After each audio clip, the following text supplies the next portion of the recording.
Knicks family, what's poppin'? It's your boy. And we're getting closer and closer and closer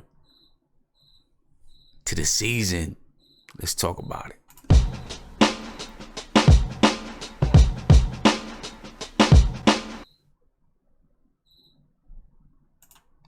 What's poppin', Knicks family? I'm here, and we're at a nice, very nice time of the year for me, man. I'm excited and I'm happy because we're getting closer and closer and closer to basketball season, man. So, I'm ready to get this popping. I really am. I'm ready to get this popping. I'm ready to get this going. I do want to announce tonight we have just a little contest going on. Right, you get a chance. I'm sure everyone knows that we have the Knicks Open Practice this Saturday at 1 p.m. at Madison Square Garden. It's free, right? And I got a couple of tickets. I got about 4 tickets, and I'm going to give those tickets away tonight. All right, one person to get 2 tickets, another person to get 2 tickets. Okay, so I'm going to take and I'm going to put this link. I got this link right here. I'm going to put this link into the chat. And let me explain real quick what you need to do. You need to go to that link. It's a video. And go on that video, make a comment. If you're not subscribed to the channel, subscribe to the channel. If you haven't hit the notification button, get notified when we go live, hit the notification button. All right. And then come back here. That's all you got to do. Nothing too complicated. Just go to the channel, go to that video. And I know I got a cricket behind me making noise. I can't stand these crickets. It's that time of year though. You know what I mean? But go to the video, hit the subscribe button, hit the notification bell, leave a comment. Later on in the stream, I'm going to choose a winner. Randomly choose a winner. 2 winners. And once I choose those winners, I'm going to need you to shout yourself out in the video chat here so I know that you're here. And then I'll reach out to you so I can send you those tickets. I got the tickets already. I'll send them to you in a PDF format. And all you got to do is go to MSG, show them the tickets, and get in. It's all good. All right. So I'm going to put the link in the video chat one more time. Or in the chat one more time. There's the link. Go to that link and, take care of business, man. Just and listen, it's not even an ad, my friends. It's not even an ad. All it says is open practice and gives you the instructions. I'm not trying to make money off of you or nothing like that.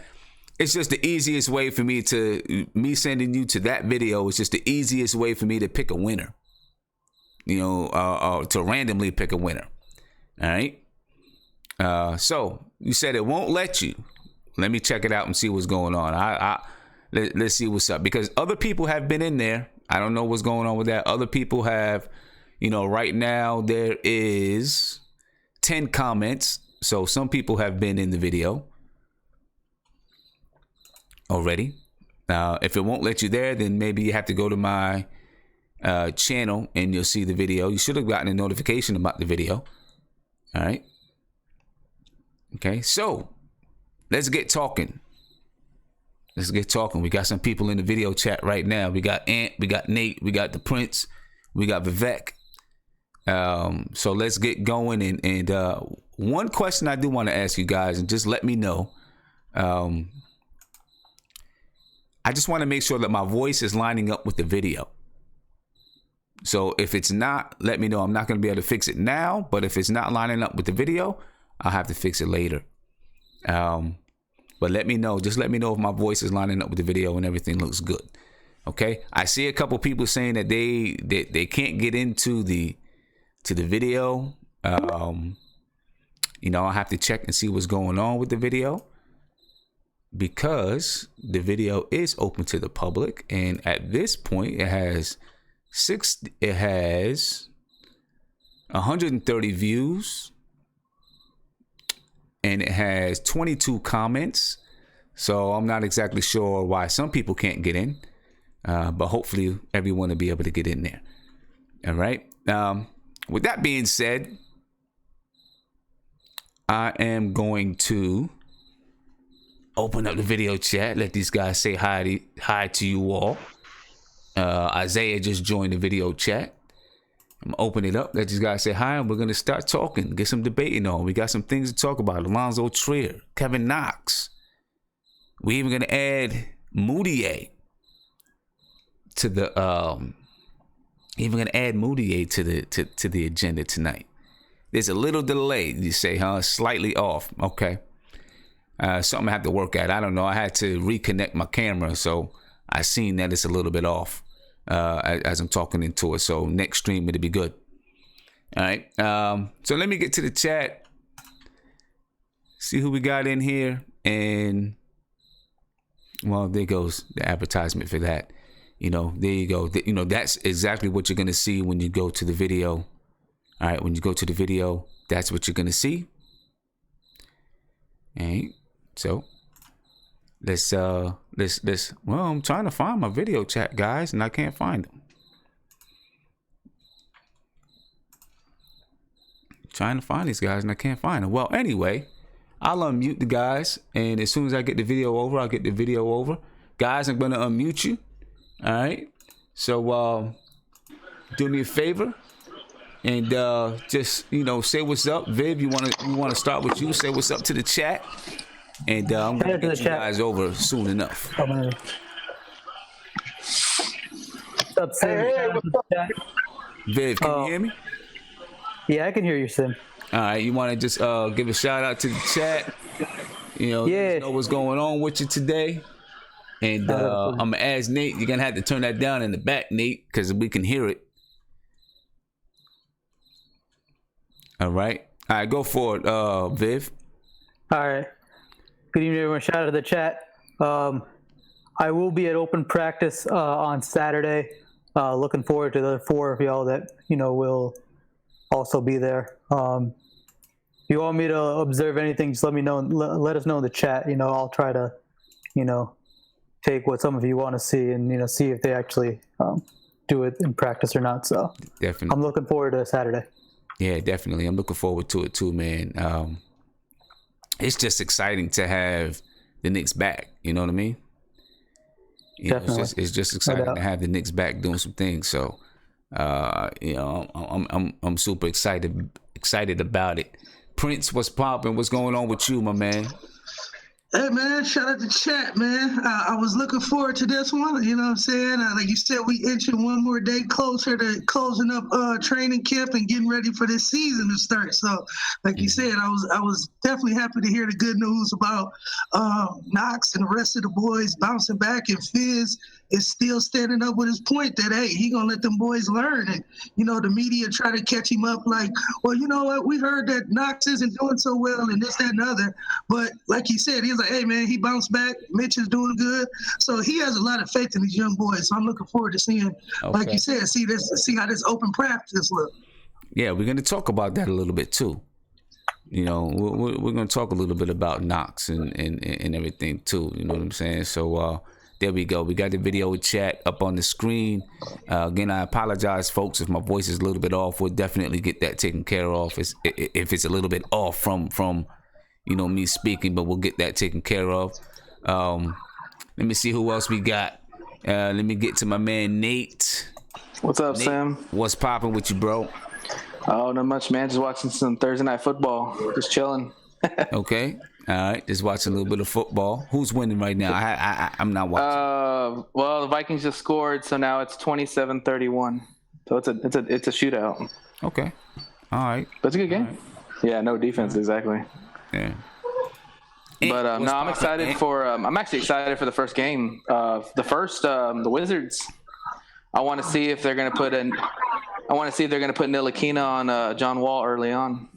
Of course. Yeah, I love to. Exactly. Exactly. Who else go let him? Trey Burke? Nate, what's popping with you, Nate? Just another man, just chilling. Just ready for next season, man. I'm excited. Read that my boy Knox said that we'll win a championship in 5 years, so I'm taking that to the bank. All right. Ant, what's up with you, man? What's up, man? Shout out to the chat. Man, Prince is getting my blood boiling early in this show tonight. I already know. All this top 10, top 5 point guard talk for Moutier is blasphemous. So this Moutier conversation is going to be explosive because this man, you need to have an intervention tonight. Is the Prince intervention on the man? No, you do. You do what you has hate. to stop. It has to stop. Boy. Top Now 5 you point turning guard. into who's Where? Mark? On Now what you planet turning and into what who's galaxy? Mark? You taking who's Mark place with his crazy antics, Stephen A. Can we introduce everybody before we even get to arguing? Jeez. All right. Isaiah, what's popping, man? What's going on, Sim? Shout out to the chat. Yo, man. We back, man. We back like Sim with the bucket hats. I had to bust a rhyme real quick. Okay, that's what I'm talking about. Yes, sir. I got bars, but nah, it feels good, man. I'm excited. There's a lot I want to talk about because there was a lot of good things that I heard today that I like. And I'm gonna be honest with you, I might be with Aunt G, Prince. If Moutier is a top 10 point guard, Blasphemous. then pudding snacks is not good. Okay. Blasphemous. Well, before we get to Moutier, because I already know that's going to be. Look, I know that's going to be explosive getting to Moutier, man. I already know that's going to be explosive. So, before we get to Moutier, let's. But Prince, you know I love you, Prince. Every day, man. That's my guy. Before we get to Moutier, I want to talk about Allonzo Trier. All right, I'm sure you've seen the quote by Ian Begley, from David Fizdale, saying that Allonzo Trier will have a chance to make the 15-man roster. So I just want to know, I'm gonna mute you guys out, because so we don't get too much feedback over top. Let me see. I'm gonna start with you, Ant, and then I'll come around to the group. All right. And so tell me, what does that mean to you when he says that about Moutier? I'm sorry, what did he say about Moutier again? He said that Moutier is going to have a chance to make the 15-man roster, that he's like what he's seen. David Trier. I mean, not Moutier, Trier, Allonzo Trier. He said that Allonzo Trier is going to have a chance to make the 15-man roster. He said they've seen like 6 chase down blocks that he's done so far in the preseason, that they've counted, really paid attention to. What do you think, man? Well, I'm admittedly not I haven't been the biggest Trier fan, but one of my knocks on him was I didn't think he was that athletic. I thought his athleticism was kind of subpar. But if he's getting chased down blocks, and if he can show me some athleticism that I didn't think he had, my opinion changes. I thought he was kind of, not really that fast or that explosive.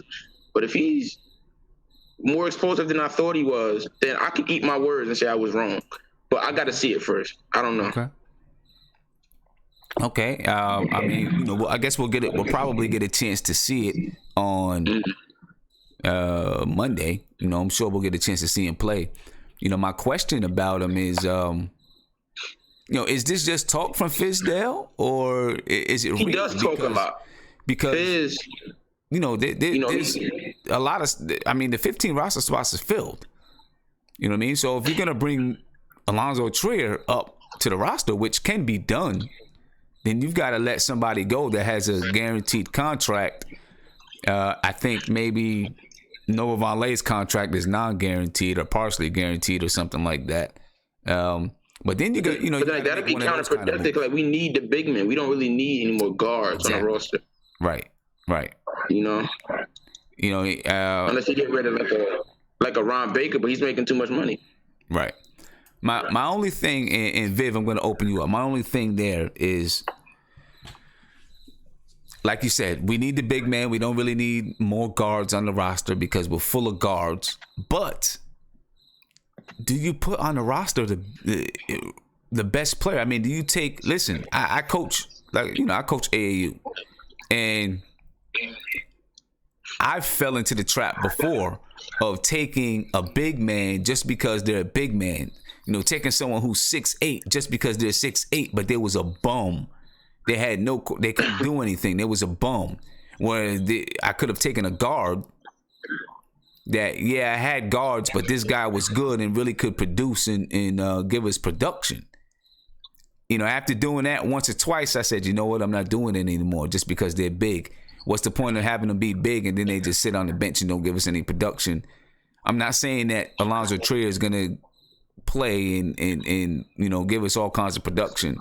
But if you have a player that has a chance to give you production over a player that maybe is a big man, and you need big men, but this guy is a guard, do you just keep the big man just because you need big man, or do you take the guy that's going to give you more production?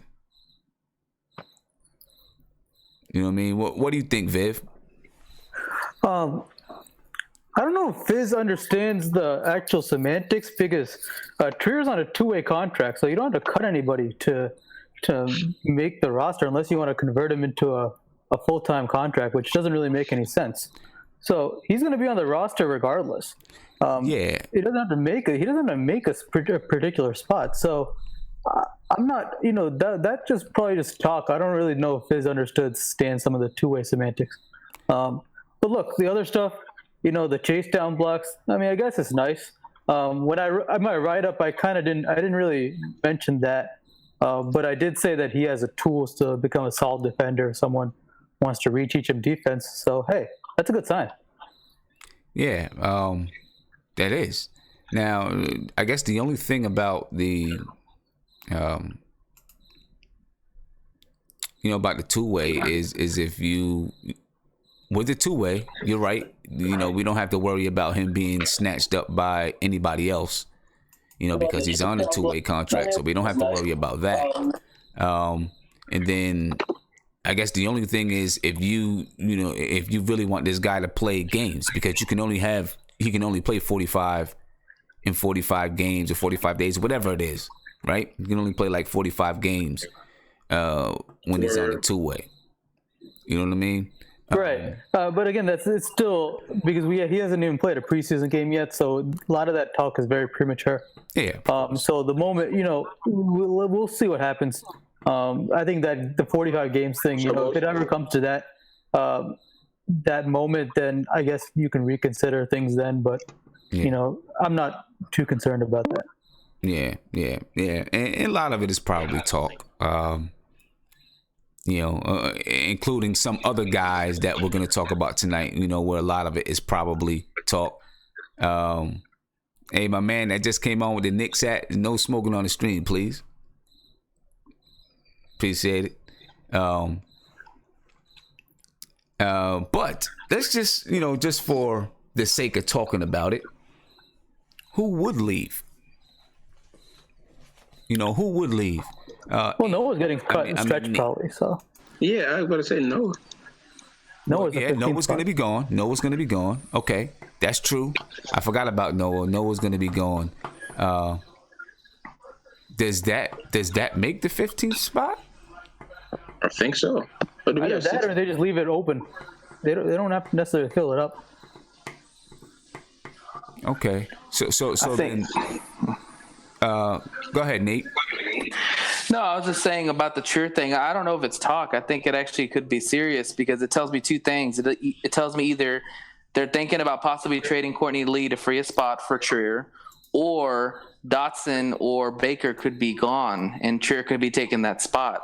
So I think because if you look at Trier, his mold is kind of like a Baker or a Dotson type, and he does have the ability to play better defense. And if you remember Fizdale, when he came into the coaching spot, he said Trier reminded him of a young Lou Williams. So, that's not defense though. No, I know, but I'm just saying his potential. He saw a young Lou Williams, but I got you. Thinks he could possibly be a decent defender. So yeah, I don't think it's talk. I think it's serious, and it actually puts a lot of pressure on Dotson and Baker to understand that, hey, somebody else is waiting in the wings. So Right. you guys better put up or shut up. Yeah.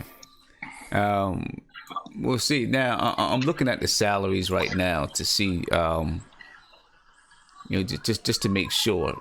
Let me see. Cantor, Noah, Hardaway, and I'm gonna bring this over for folks to see, because I know people probably want to see it. So I'm gonna bring it on over so guys can see as we're talking about this.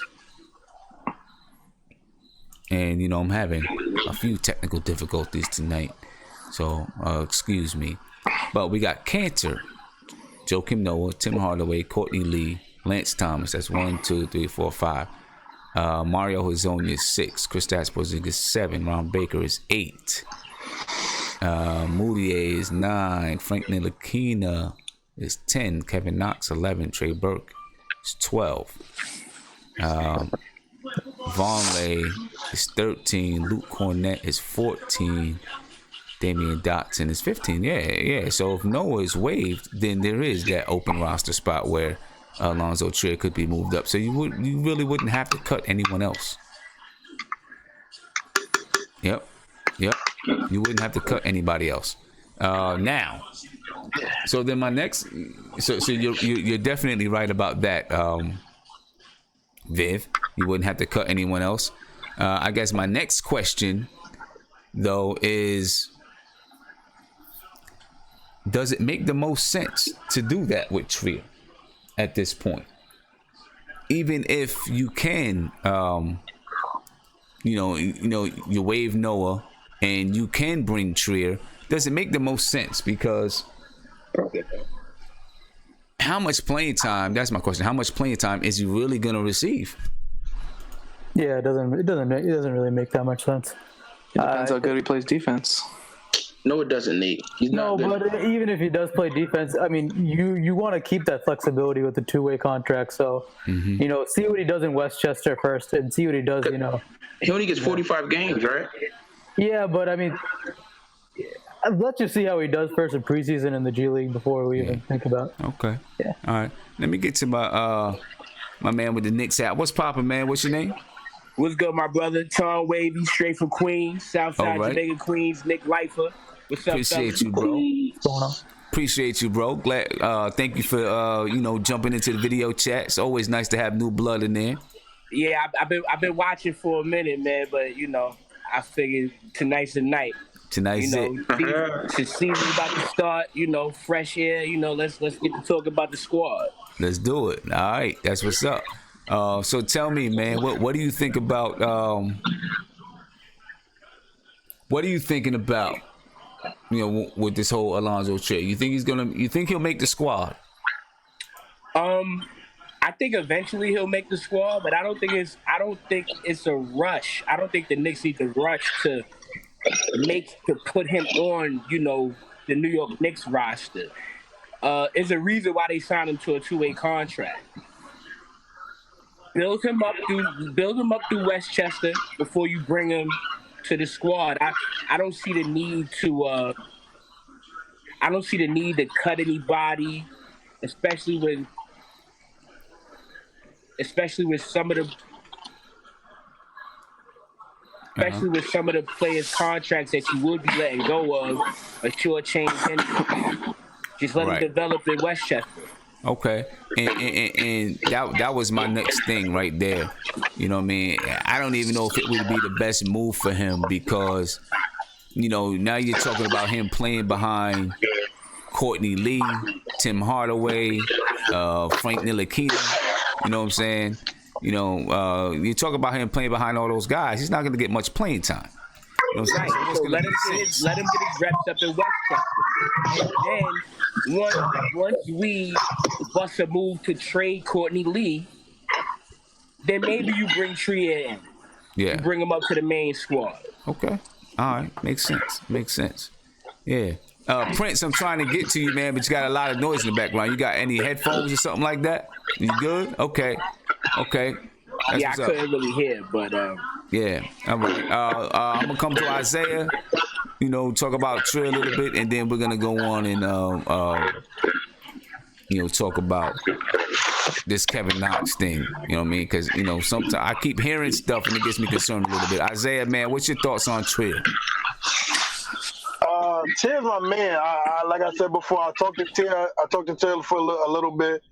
Yeah, that's my man. I hope he, I do agree with Viv though. He's a 40. He's on a two-way G League contract, so there's no rush to put him in. Let him work his way to the Let him work his way through the G League. Let him get his feet wet, and then I think midway through or after All-Star break, we bring him in and let him play. Like I said, there's no need to rush him right now because honestly, even though we all joke about it, he's right now where Tier's at. He's not ahead of Ron Baker and he's not ahead of Donson, so he's not going to really get enough minutes. You said he's not ahead of Ron Baker? Whoa. No. Whoa. Uh-oh. Well, whoa. Listen. I know the chat about to go crazy, but look, at the end of the day, you stick up for Moutier. Don't talk. You stick up for Moutier. Look, listen. At the end of the day, Ron Baker, he does play defense, and Ron Baker is a hustle guy. Again, I'm not the biggest fan of Ron Baker. I don't think he's going to be on the squad next year. But right now, Ron Baker brings hustle. He brings defense. At the end of the day. Okay. I wouldn't say all that now, but I do. But I don't.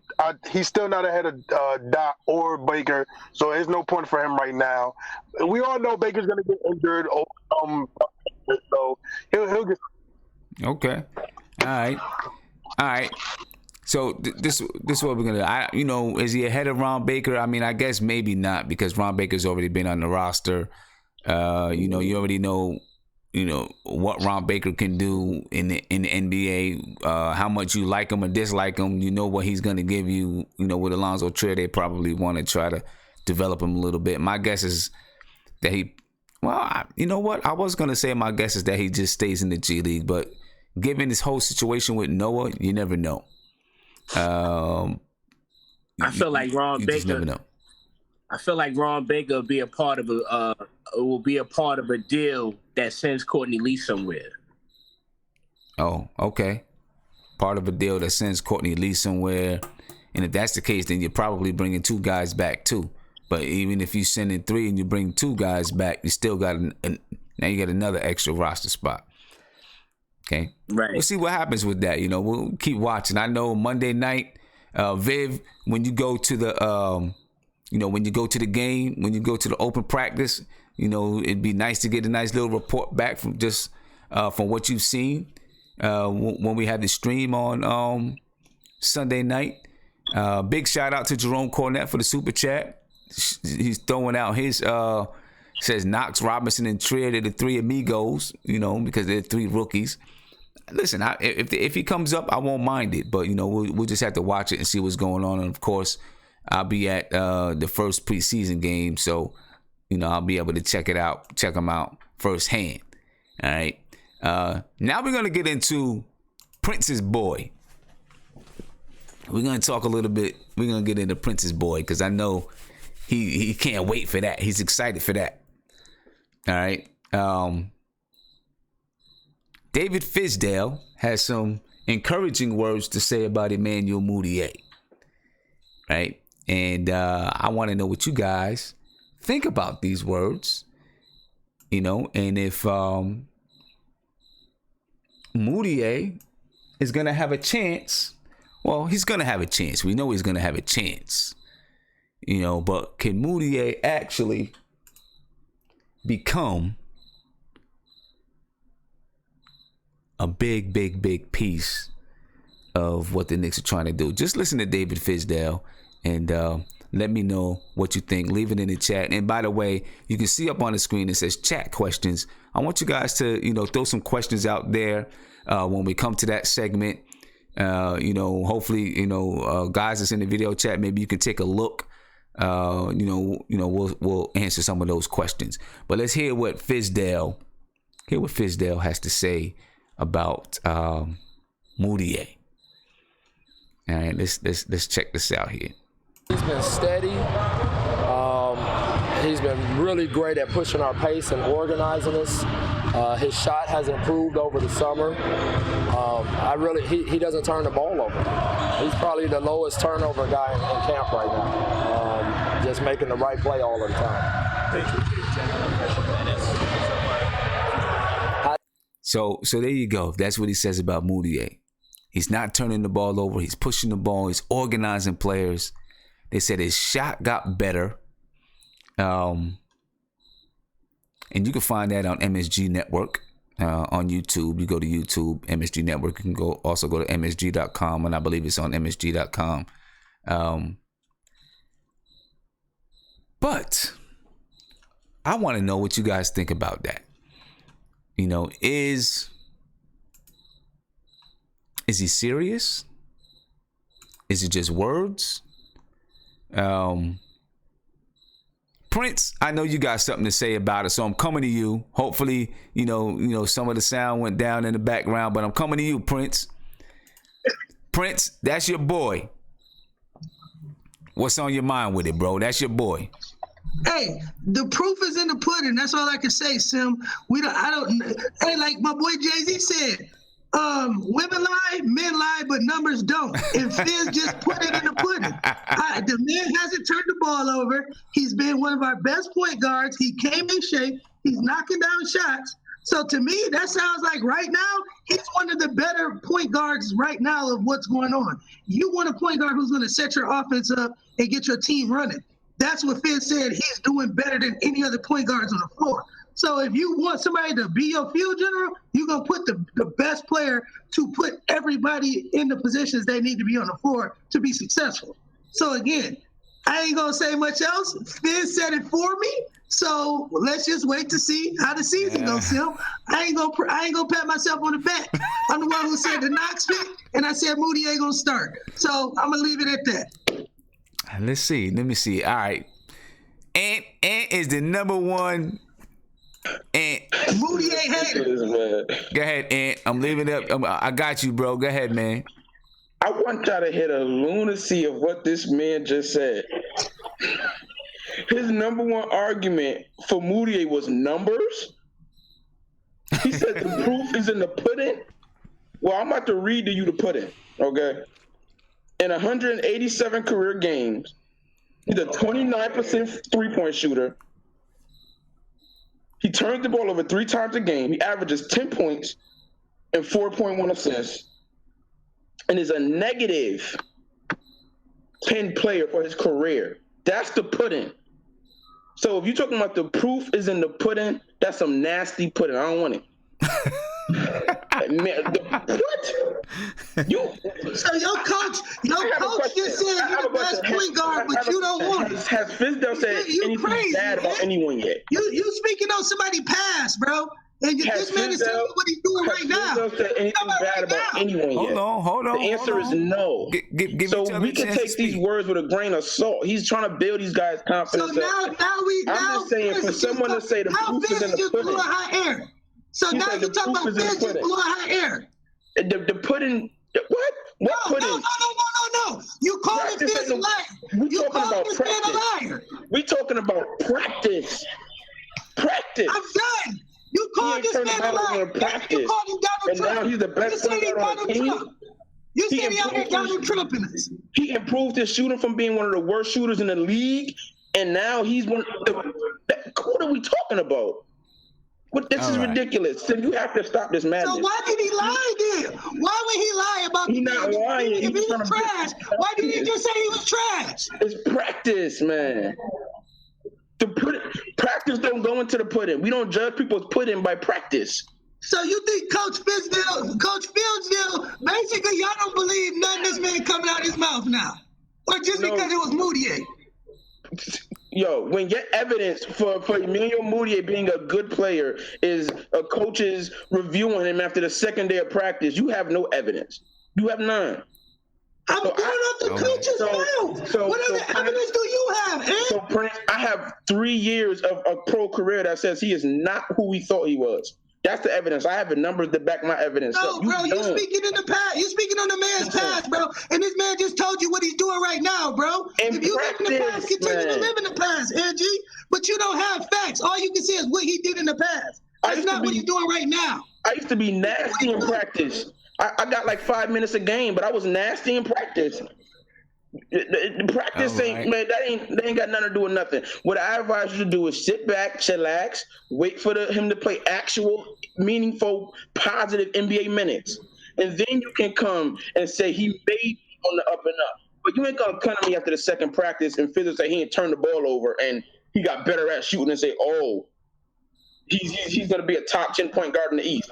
That's just ridiculous. It's ridiculous. Thank you, Nate. What'd you say? Thank you, Nate. Right. What'd you say, Nate? This man ain't gonna lie. I hear you. You can say what you want, bro, but Fizz ain't gonna lie. Okay. Let me hear from somebody else on this topic. Let me hear from somebody else. Here we go. What's going on? My man, what's your name again? Knicks hat?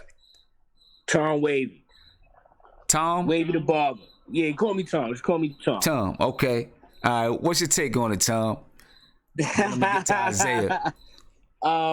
Moutier. I like Moutier. Going. Let me finish. But going. Like I hear what Ant said about his numbers, but you gotta talk about when you speak about his particular numbers and his situation. You kind of got to put that into context. Denver may not have been the best situation for him.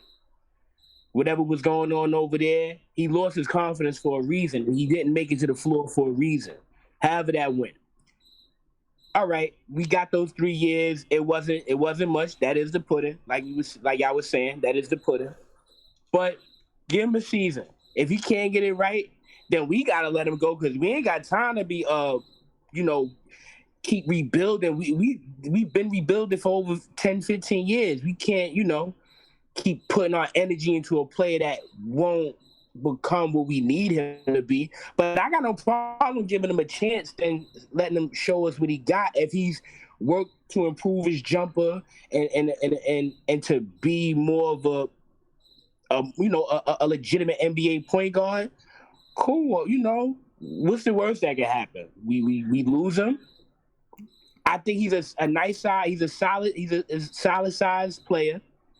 We could gain something from him. It's only up from here with these guys. We got three. The same draft that Porzingis was in. We got three, including him, from that top 10. Hazonia and Moutier being one. Okay. They kind of fell from grace. Let Moutier have his little comeback. If he put the work in, if he earned it, then I welcome him in. If not, he got to go. He looking like trade bait right now. All right. But, let's see what happens. Yeah, let's see what some other people think. Isaiah, man, what's up? What you think? Hey. Oh, man, I love when the Prince and Aunt G argue. It's funny. It almost makes me miss Who's Mark. Okay. Okay, listen. I'm gonna be completely honest with you.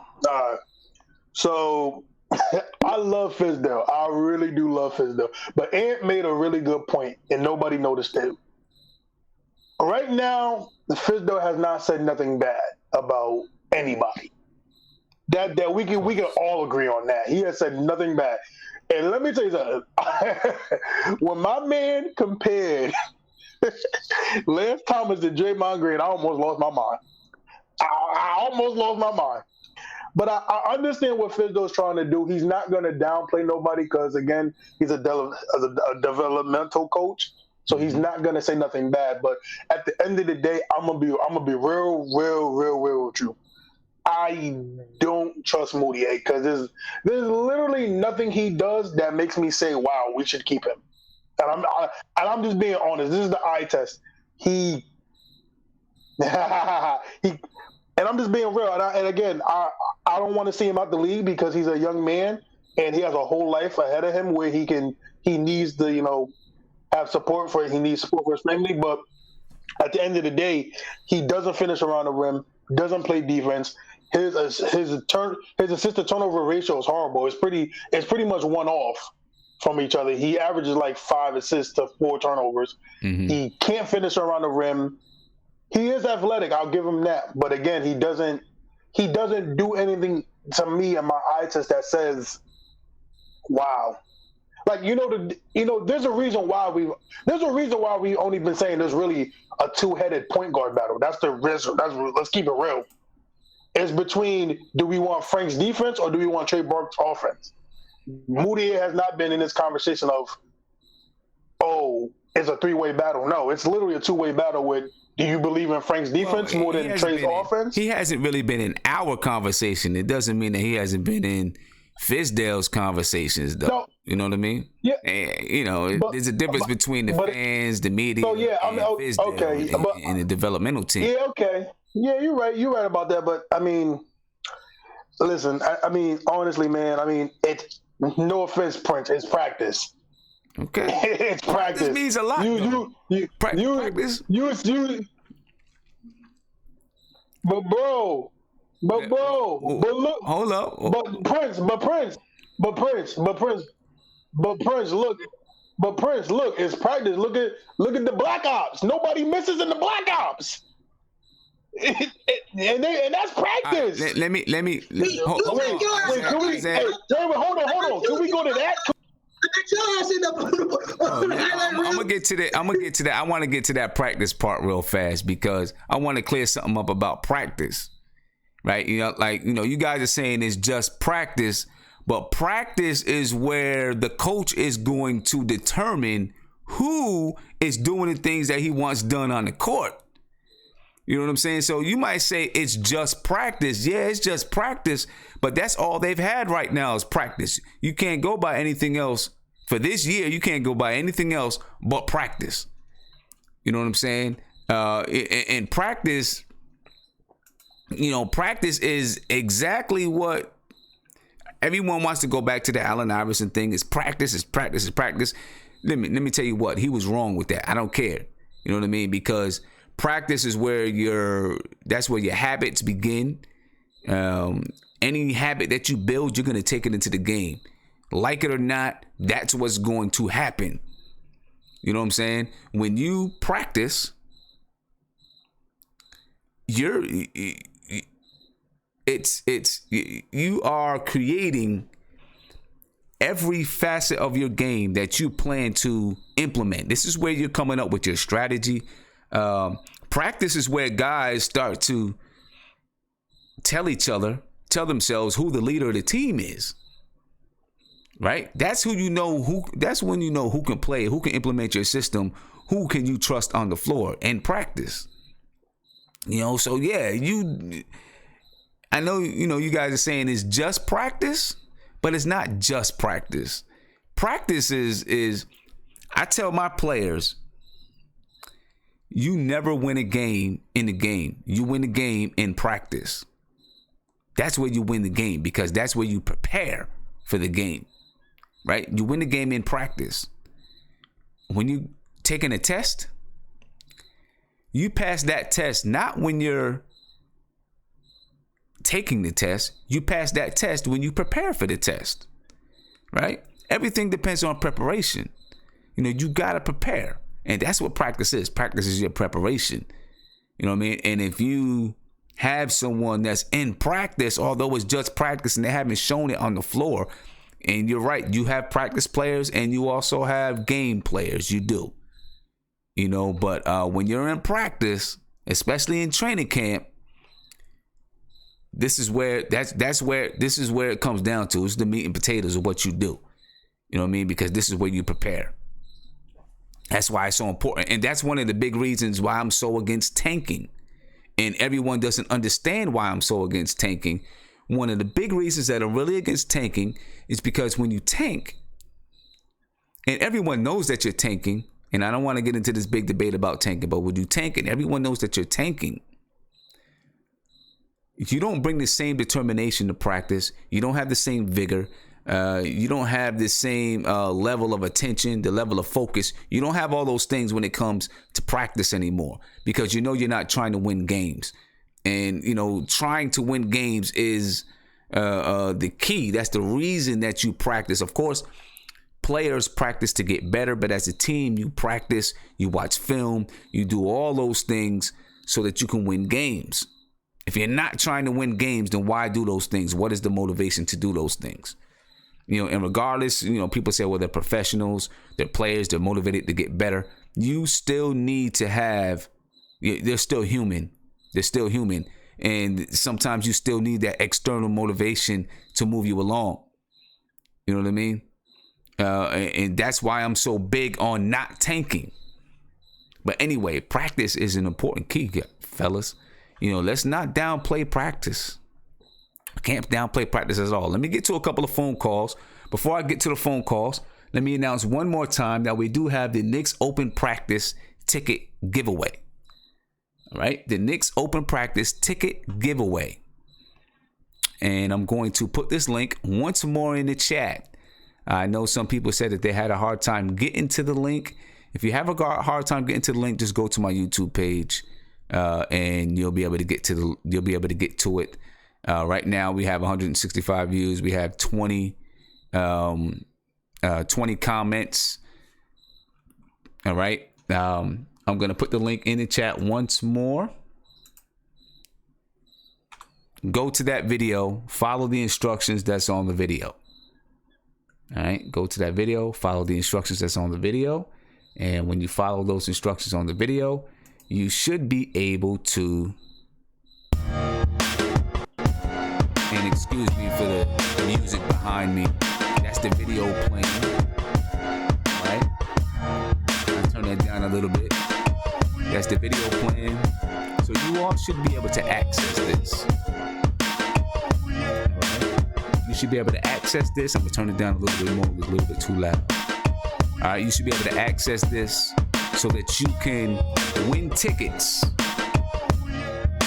To the open practice. All right. All you got to do is go to the video, leave a comment, subscribe if you're not subscribed, ring the notification bell, and you'll be able to win tickets to open practice. All right. You'll be entered in the contest to win tickets to open practice. So please take the time to do that. Please take the time to do that. All right. Had to cut that off for a minute. And go ahead and check that out. But make sure you come back here. All right. So now let's get to a couple of phone calls. And yes, by the way, I did make that beat. Yes, I did. Caller, you on live with Nothing But Knicks. What's popping? Hey, Sim, what's going on, brother? I'm chilling, man. What's popping with you? Really good, really good. Shout out to the chat. Shout out to you as well. I just wanted to say really quick about the Moutier thing, man. If we really think about it, Fizdale been screaming Moutier. He's been screaming Moutier since the day he's got there. So I don't know if that came from management. And you got to remember, Frank was not management's, the current regime's pick.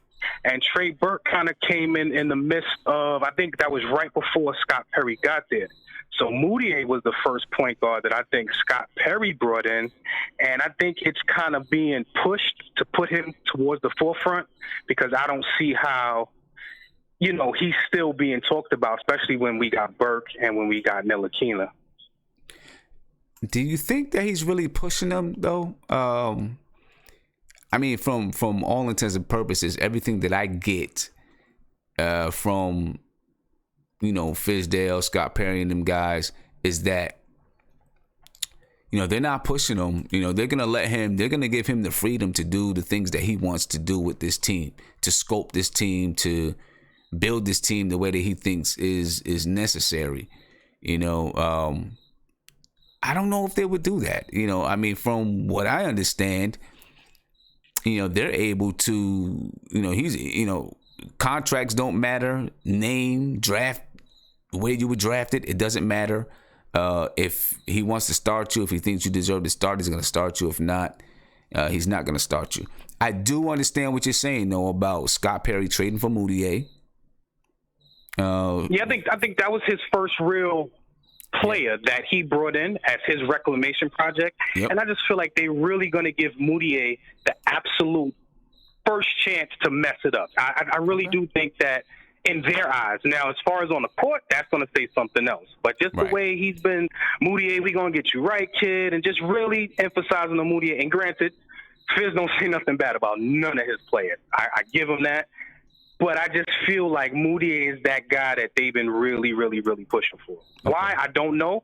I'm a Frank guy myself, but I just feel like Moutier is the guy that they really pushing for in that front office. Yeah, and I mean, that might be. I mean, like you said, right from the beginning. Right. He was like, Moutier, we're gonna get you right, kid. That right from the beginning, we're gonna get you right. So yeah, that could very well be that he's, maybe he sees. You look at Moutier's size, the athleticism that he came into the league with. And the potential's there, Sim. Like, let's just be honest. The potential is there. He just never really lived up to it. So, I mean, hopefully he does pan out. I really do hope so. But I don't know. I think we got 2 point guards that's just a little bit ahead of what he can do for us right now and where we are. But granted, He is still, 21, 22 years old? Like 22 years old. So he's got time. He's got time to grow. He's like 22, man. So he's definitely got time to become what people hope that he will be one day. We'll see, man. We'll see. Listen, we got guys on this team that are trying to reclaim their career, and it can help the team, or it can be a drawback, right? It could be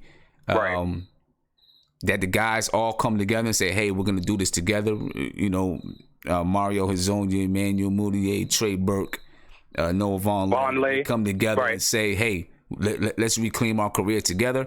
Or it could be, hold up, I'm trying to get mine, you trying to get yours, because we're all trying to reclaim our career.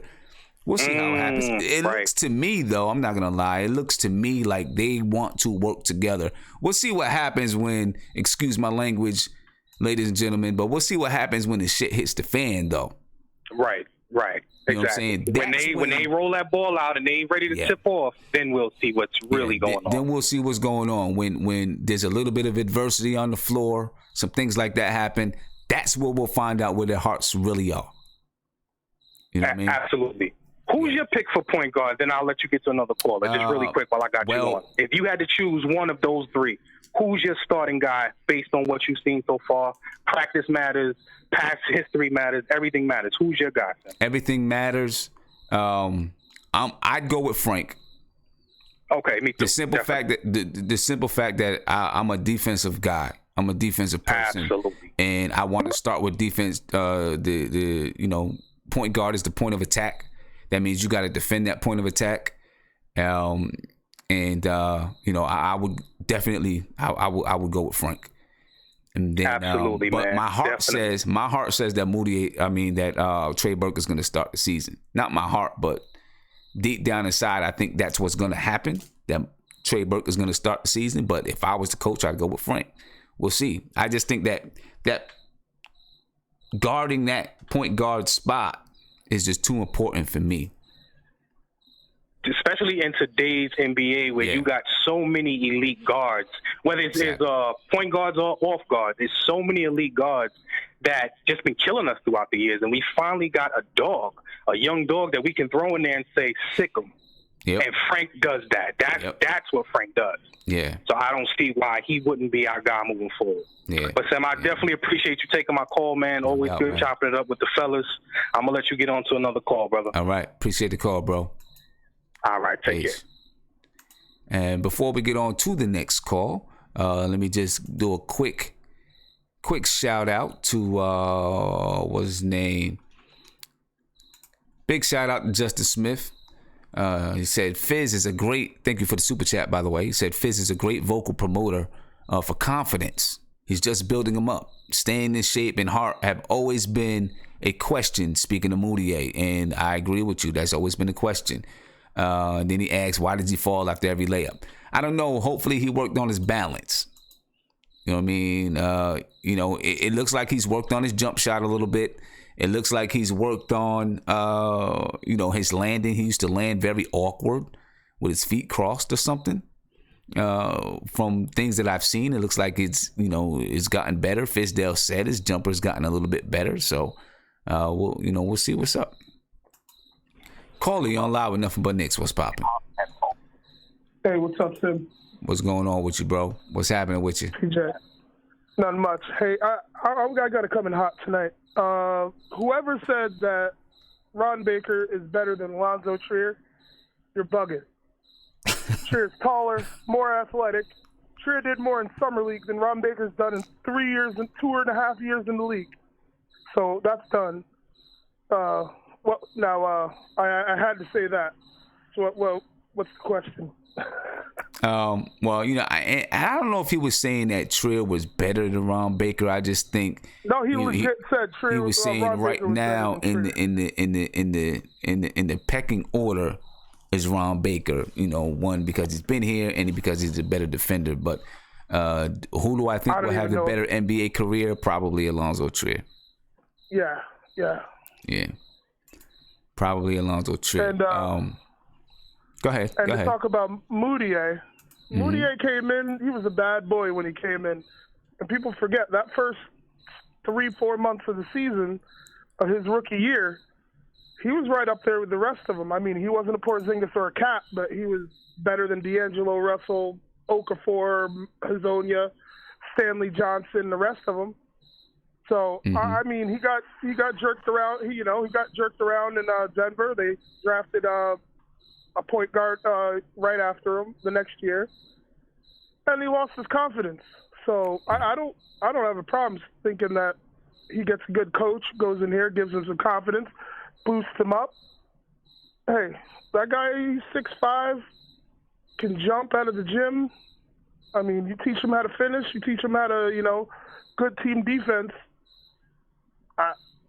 I mean, he's better than Dotson. He's better than Baker. All right. I mean, well, we'll see what happens. He's borderline as good as Courtney Lee, and he's taller. Okay. I mean, I just don't. I'd give him a shot over all those guys I just said. Yeah. All right. Well, we'll see what happens with him, man. Hey, I appreciate the call. All right. We're going to move on to the next topic. Thank you. All right. Appreciate it, man. Have a good one. All right, ladies and gentlemen, once again, and make sure you sign up so that you can enter into the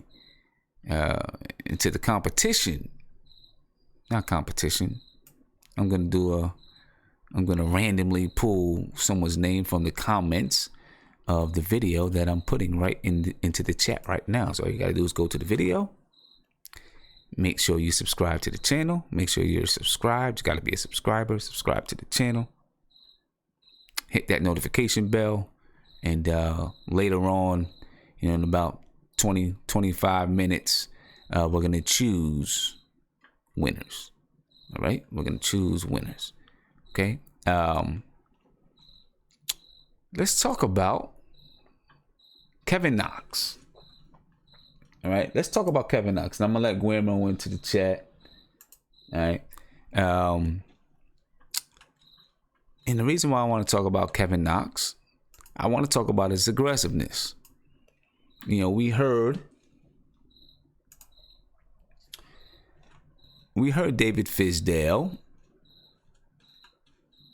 talk about Kevin Knox a little bit today, right? Was it today? Yeah, I'm assuming it was today. And let me cue this up for you. I know you guys are seeing me do all this stuff live. It's cool. I'm just making sure it's right. This is what David Fizdale had to say about Kevin Knox with his first day of practice. And then I want to ask the chat. I want to ask you guys: is this a sign about Kevin Knox and that long time rumor of his aggressiveness, or is it just it was his first day playing against NBA players, and so he had to adjust. Of course, David Fizdale, like we've been saying, David Fizdale, he speaks highly of everyone. You don't hear him say anything negative about anybody, and I don't expect to hear it done in the media anyway. I wouldn't want it done in the media. If he's going to speak about someone, do it behind closed doors. Say it to them. Let them know what he wants them to work on. Don't say it into the media because it's just going to cause a firestorm, right? But this is what he had to say. Yeah, the first practice I did. Yeah. The next practice, it's about his right back to him looking like he belongs. I think these guys are going to catch on pretty quick. And with his talent level, it was just a matter of feeling the physicality of the veterans and understand, okay, this is a little different. But once he got his mind wrapped around it, he's been competing his tail off. What do you see from Rudier so far? Okay, so there you go. Once he got his mind wrapped around it, he's been competing his tail off. But, I mean, my question still remains, does it concern you at all that, Kevin Knox, he's a young kid, right? He's a young kid. But does it concern you at all that he has those moments, and you've seen it, I guess they seen it the first day of practice where he fades because guys were bigger, stronger, better, and he hadn't seen that yet? Or is it just that he needed to feel it and then make the adjustment? All right, let me jump over here. Vivek, man, what do you think? Oh, about the Knox thing? Yeah. Look, he's like the third youngest player entering the league this year. These things are going to happen. I wouldn't really take too much stock into, this. He's going to have games like this too, where, that energy level is not what, we saw in Summer League. So this is part of, just like you just mentioned, how important practice is. This is part of, the growing pains and the development. So you just got to live with the lumps. Yeah, I agree. That is definitely, it's part of it. But does it, just given all of the, just the concerns that have been out there about him being, I don't want to say soft, but can get lost in the offense, can get lost on the floor, right? Does that concern you at all? No, because, everyone seems to, everyone has had that problem at one point, where they just seemed lost in some sort of aspect. Who has come? There's only a handful of players that have come into this league, and don't feel lost, or don't feel, I guess what do you call it? Is weak in some sort of points. Every player for the most part, except for maybe I don't know, maybe even LeBron things. I guess they all deal with this. So It's not new. You just have to go through these lumps, and you have to understand this is this is normal, and just humble yourself a little bit and let things work itself out. Well, behind the scenes. Yeah, and I tend to agree with you. But it is something that I'm just watching. Nate, what do you think, man? I know you had something to say about it. What do you think? Yeah, I mean, it's a little concerning that Fizdale did say that about one of his best players, but this is his second practice. He's going to take his lumps, and that's just the way rookies. That's the indoctrination that rookies have when they start professional. Yeah, that some days they're going to look like a star, next days they're going to look like the last player on the bench. True, and look, and Fizdale didn't just come out and say it. He was asked because Kevin Knox actually said, the first day I needed to really get adjusted is much different coming from summer league to coming into an NBA, a real NBA practice. The speed, the strength, the attention to detail, the intensity, all those type of things, just different.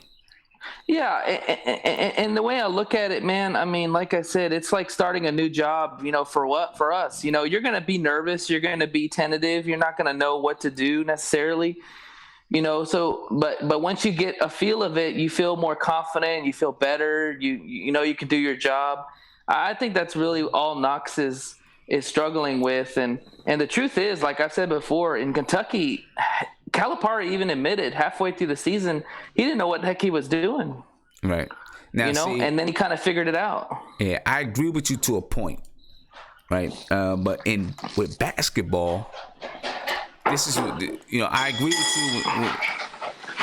you when you're talking about if you start a new job, then and listen. I'm gonna mute you because there's some noise in the background. Sounds like somebody making cereal. So I'm gonna mute you, and then you can just listen in. And then I unmute you. But if you're starting a new job, you come in, you're a little bit tentative. You don't want to step on nobody's toes. You're kind of, you're trying to observe and see exactly what's happening. I feel like basketball is a little bit different. I feel like your best players come in and they know I'm the best player on the floor. I'm going okay, you're the best defender. I'm going at you. I've seen players, come in, be a little tentative because they're kind of new there. And then once they get used to everyone, then they really open up. I've seen players do that. My best players, like the top players, have come in and really, what do I want to say? They may not have been the best player when they came in, but they were aggressive. They weren't afraid to go at whoever it was. They didn't care that there was going up against someone who'd been on the team for 3 years, or if they were a freshman, they didn't care that it was a senior they were going against.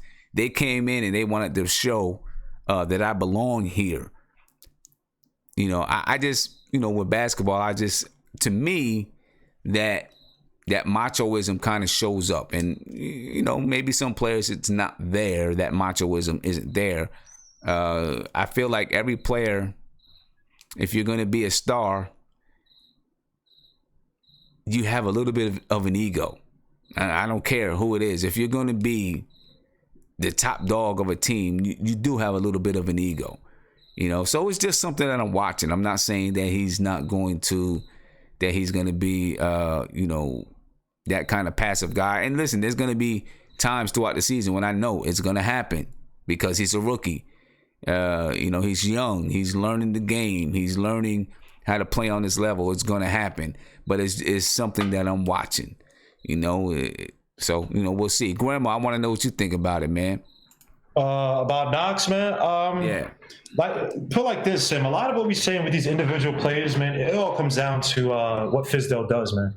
If Fizdale can get these guys in the system, you're not going to have guys who are lost. You're not going to have guys who are looking at, hey, where's my shot? Blasey. You're going to have guys who know their role every time you come down the court. Every time Frank calls a play, every time Bert calls a play, they know where they're at. And they know that they're going to be the primary scorer, the secondary scorer, the tertiary scorer, or the guy who helps the rebound, the guy who makes the hockey pass. So to me, look, the only ego we should have is that when we play guys like the Boston Celtics, like when Frank Ntilikina got in LeBron's face, that's the only ego we should have. When Cantor got in LeBron's face, that's the only ego we should have, man. And I feel like if we have guys who are playing ego-type basketball, like Tim Hardaway Jr., who I'm scared of doing, or I'm scared that's going to do it, you take him out. But to me, not. I think the only thing is that he might have some trouble driving to the basket because he kind of like, when you see him drive to the basket, he looks like indecisive. He kind of does a little bit too much with his hands at times. I think he just has to be decisive there. But I think off the ball, he's excellent. I think this is a guy that I think he has a good head on his shoulders. So I'm not really scared as long as Fizdale has his plan in place. Okay. All right. Sounds good. Before I move on to someone else, let me just make this quick announcement. Ladies and gentlemen, I'm going to give you one more chance to go to the video and put your name in the comments, or, just go into the comments and, subscribe, ring the bell. I'll give you one more chance because at 11:45 is when I am going to announce the winners.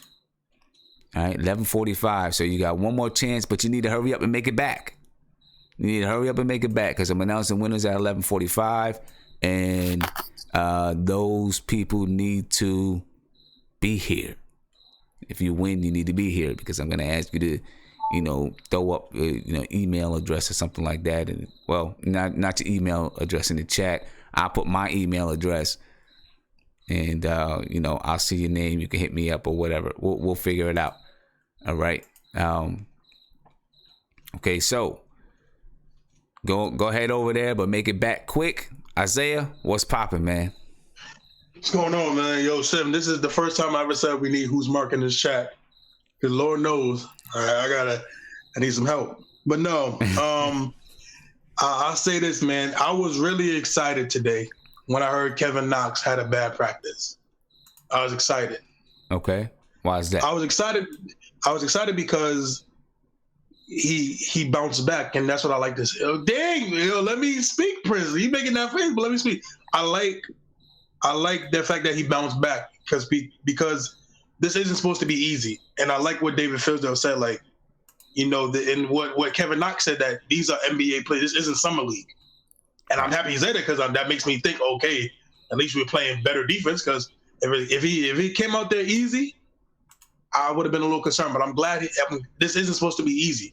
This is supposed to be the hardest thing he ever did in his life. Okay. And I'm glad that he bounced back the second day and got a little more fluent, got a little more. That showed me that, hey, he's gonna work. He's not gonna get down on himself, and that's one of the things I like.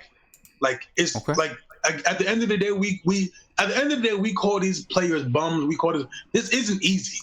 There's a reason why it's only 600 something people in the league, and there's over 2 billion people trying to make it. Right. This isn't easy.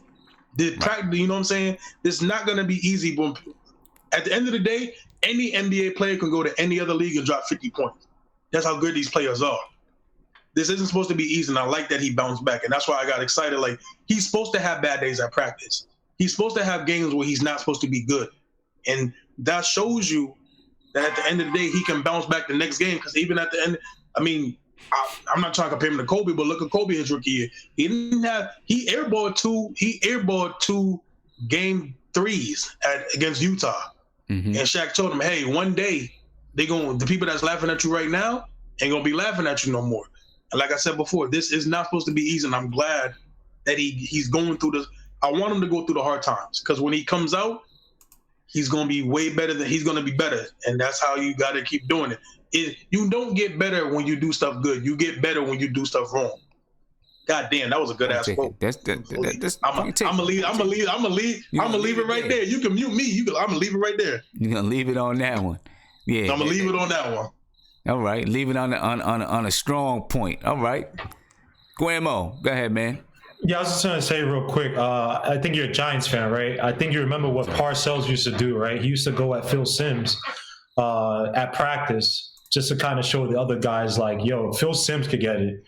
Anybody else could get it. And I think that the whole bad practice thing, he's overdoing it on purpose. But I think it's a great thing, because I think Knox wants it. I think Knox is not a guy who's complacent. I think he needs a coach who could kind of push him, but it's not like a Larry Brown kind of, hey, you're Trevor Reeves, I'm going to get rid of you type of guy. So I think what he's doing is great. It remains to be seen what he does to, like, say, a Tim Hardaway Jr. Like, I think he might do it where, like, even if Tim Hardaway had a good game, if we lost and Tim Hardaway was, taking too many shots or not driving to the basket, he might kind of critique that type of stuff. I don't know. It remains to be seen, but I think it's really strategic what he's trying to do with Kevin Knox. I think he wants Kevin Knox to be the type of guy to get psyched up, when we play the Tatums of the world, when we play the LeBrons of the world, to kind of have that pressure on his back. And I think he's trying to build it up kind of now, kind of get the callus under his skin. So I think what he's doing is perfect. But it makes me see what does the rest of the team. I also want to see what he does to KP, because I'm not really for him kind of, praising KP as soon as he comes back. But that's just me. So. So not for him praising KP?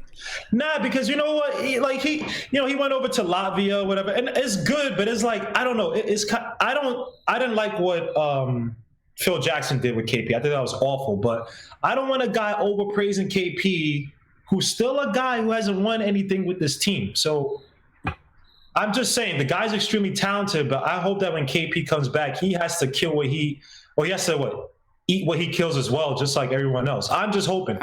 Yeah, I believe he will. I don't think he's gonna. I believe he will. Yeah. All right. So this is what's up, guys. I'm going to go ahead and announce these winners. All right. I'm gonna announce these winners, and I'm gonna ask. I guess I'll ask Viv and Ant after I announce the winners. Well, I'm gonna announce it right now. I want to try to get some good questions from the chat, from the YouTube chat. So guys, if you have questions, anyone that's in the video, if you have questions for anyone that's in the video chat, if you have questions for me about the team, whatever, just give us some questions. All right, and Viv and Ant, they're gonna kind of look at the questions and pull a couple questions out. I'll pull some questions out. Of course, hint, hint. A super chat question is gonna get answered anyway, right? But anyway, I'm gonna go ahead and get to these winners. All right, I'm going right now to. I am going to put in to the link. And you know what? I might as well bring this back here so that everyone can see what I'm putting into the link. All right. And, you know, we're going to bring this back here. And I'm going to ask you guys, when you guys go to the game, when you finally go to the game, to the practice, that is, not really the game. When you go to the practice, I'm going to ask you to take pictures, take plenty of pictures. If you can take some video, you know, and send them to me. You know, send them to me. So here we go. I'm putting the link in. That's the link. And as soon as I hit this button, it's going to pull up the first winner. So you guys can see I'm not doing anything. I'm not picking any favorites. Here we go. I think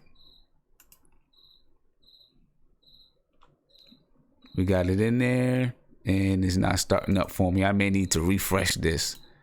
Let me reload it because it's been sitting for a while. Okay, let's try this again.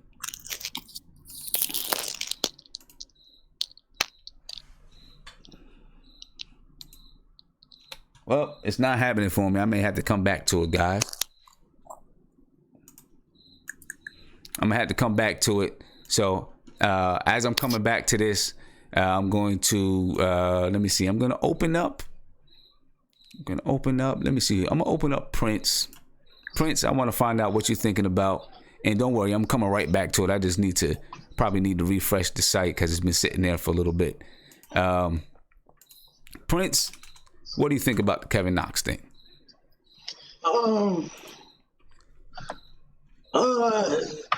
Most definitely. Like I said, I think a lot of people misconstrued the quote because it was actually Kevin Knox who made the comment about practice being a little bit harder, and Fizz cleared it up, and he just said it's a lot more cool than what Knox was used to, because in the summer league practices, it was just basically summer league guys and the younger guys. So he hadn't really seen the real physical prowess and, basically the physical nature of a real NBA practice. So he just had to adjust. And that's what Fizz said. He was like, yeah, he had to, see how it was. But the next practice, he came back and showed everybody that he deserved to be out here on this court. So that was the thing that I took from it. And I was, like I said, I was 100% proud of the kid bouncing back and truly understanding, like, I got to take my game to the next level.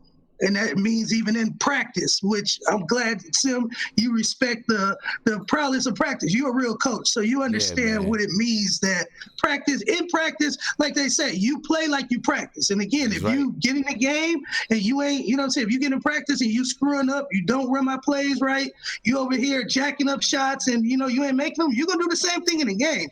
Just because the lights turn on, some people, I guess, the Doug Christies of the world who hit a couple and then go out and hoop. Them the couple people who don't care about practice and, making sure that they follow the script of a real offensive set or defensive scheme. So, I was elated to see Fizz step up and stand up for the young guys and, to show people that these guys can play ball.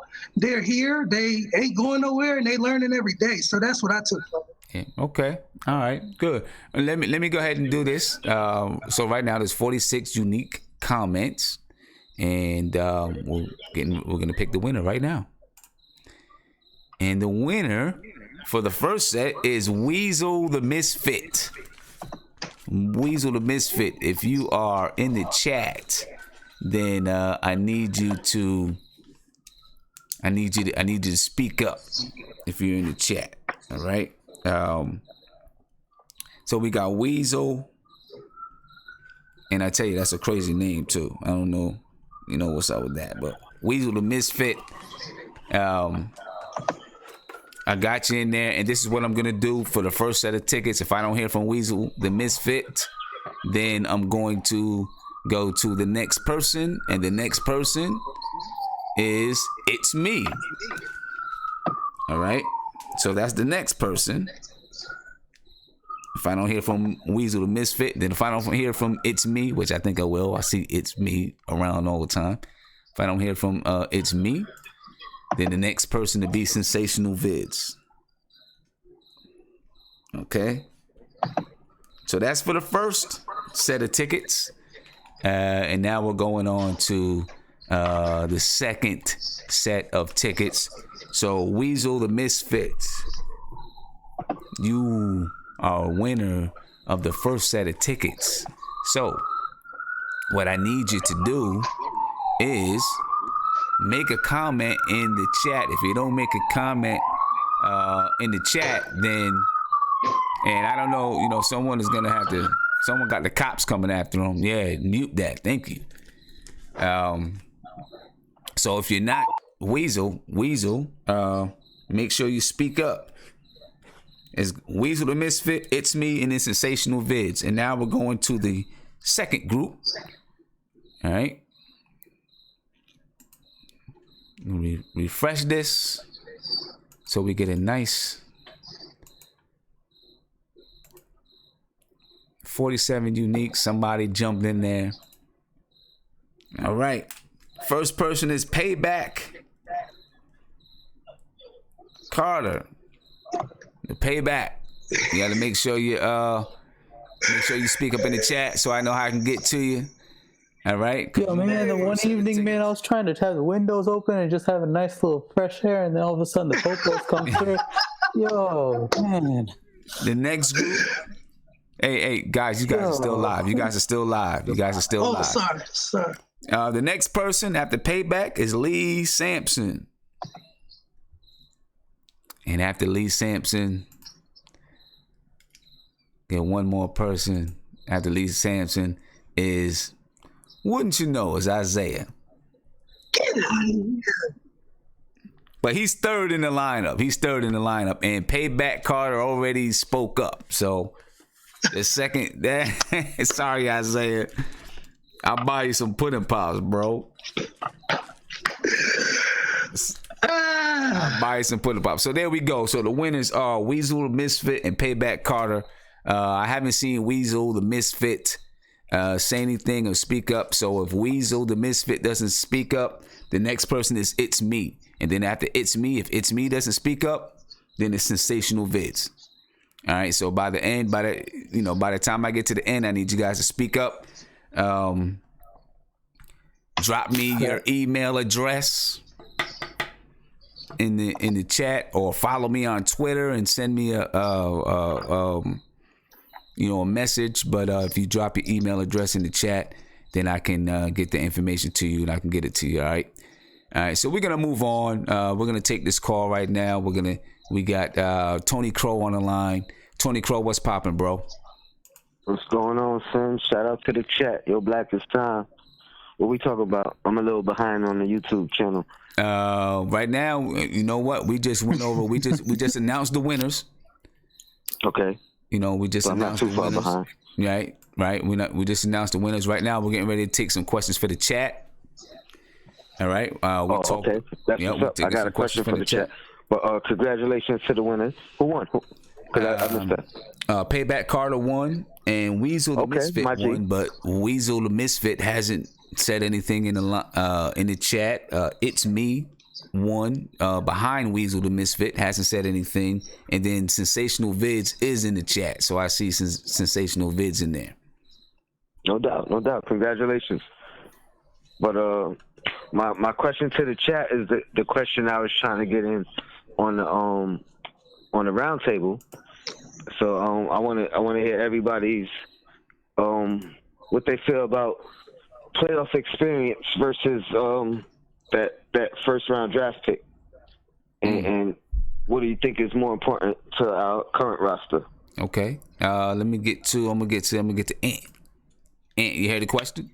Yeah, me personally, I'm not the biggest, looking at the draft. Me personally, I think for guys like Kevin Knox and Frank, I think playoff experience is more valuable. In my personal opinion. The draft pick would be cool, I guess, but I feel like if they get to the playoffs, that means that they were doing something right. They grew, and if they can get that experience this young, I think that's invaluable. Mm-hmm. Agreed. Don't forget KP. Or KP too. He hasn't seen no playoffs yet either. Actually, I think he hasn't. Well, maybe two guys seen playoffs.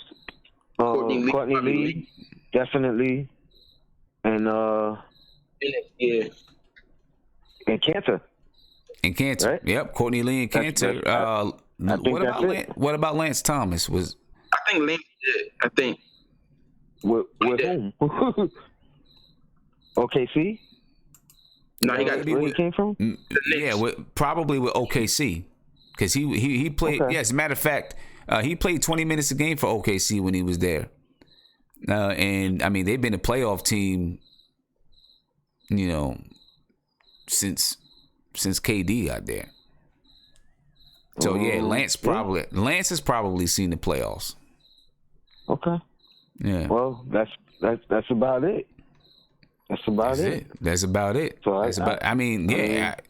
that's why I agree with you. I just keep hearing a lot of talk about this draft pick, and even whether we get the first pick or the 10th pick, it's still unknown. We don't know who we getting. So why put our eggs in that basket? When playoff experience makes stars. Exactly. That's when you know. That's when you know. Look what happened with Tatum in the playoffs. Right. Look who he became. He did it all year, but he became a star in the playoffs. Right. Right. Playoffs let you know who's really going to step up and be there. You know what I mean? You don't know who you really have until they get into those playoffs, man. You can have a player that kills because he's on a 30-win team. When they finally get into the playoffs, he melts under the pressure. You know what I mean? Mm-hmm. You don't know what you have until they get into the playoffs. And, that's why I want to see these guys in the playoffs. We've never seen KP. Look, people going to say I'm a KP hater or whatever it is. I like KP, right? I'm a KP fan. Okay, here we go. My thing is this. Everyone keeps saying he hasn't done nothing. In my opinion, he hasn't done anything. Right? Chance to, man. To automatically say that he is, the guy that we, to say that he's the franchise, or to say that he is definitely. We can say that about a lot of players in the league. Then we can, but a lot of those players we've seen show up in the playoffs too, where you can say, okay, we don't know what KP's going to do in the playoffs when he gets in there. Not players really his age though. Like, think about it. Well, here's the thing.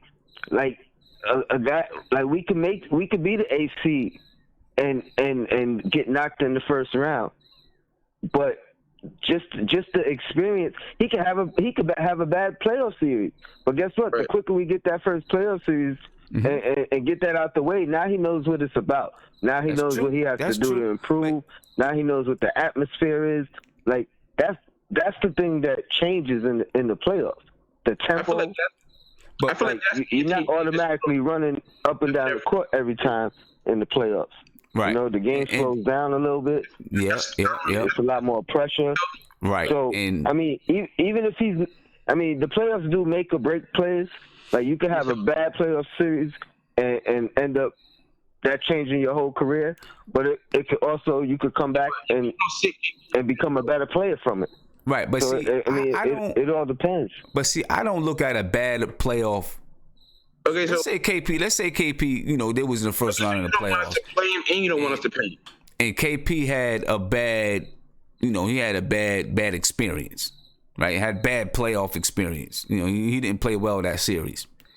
I'm not going to look at it and say, well, he didn't play well because, he only shot 41% and didn't do well. I'm not going to look at that and say he's not a playoff guy. He can't do it. I'm really going to look at, did he look scared? Look at his demeanor on the court. Was he afraid to take the big shot? Even though he was shooting bad, was he afraid to take the big shot because the pressure was there? Those are the type of things I'm going to look at, because, when you get in the playoffs, that intensity is souped up.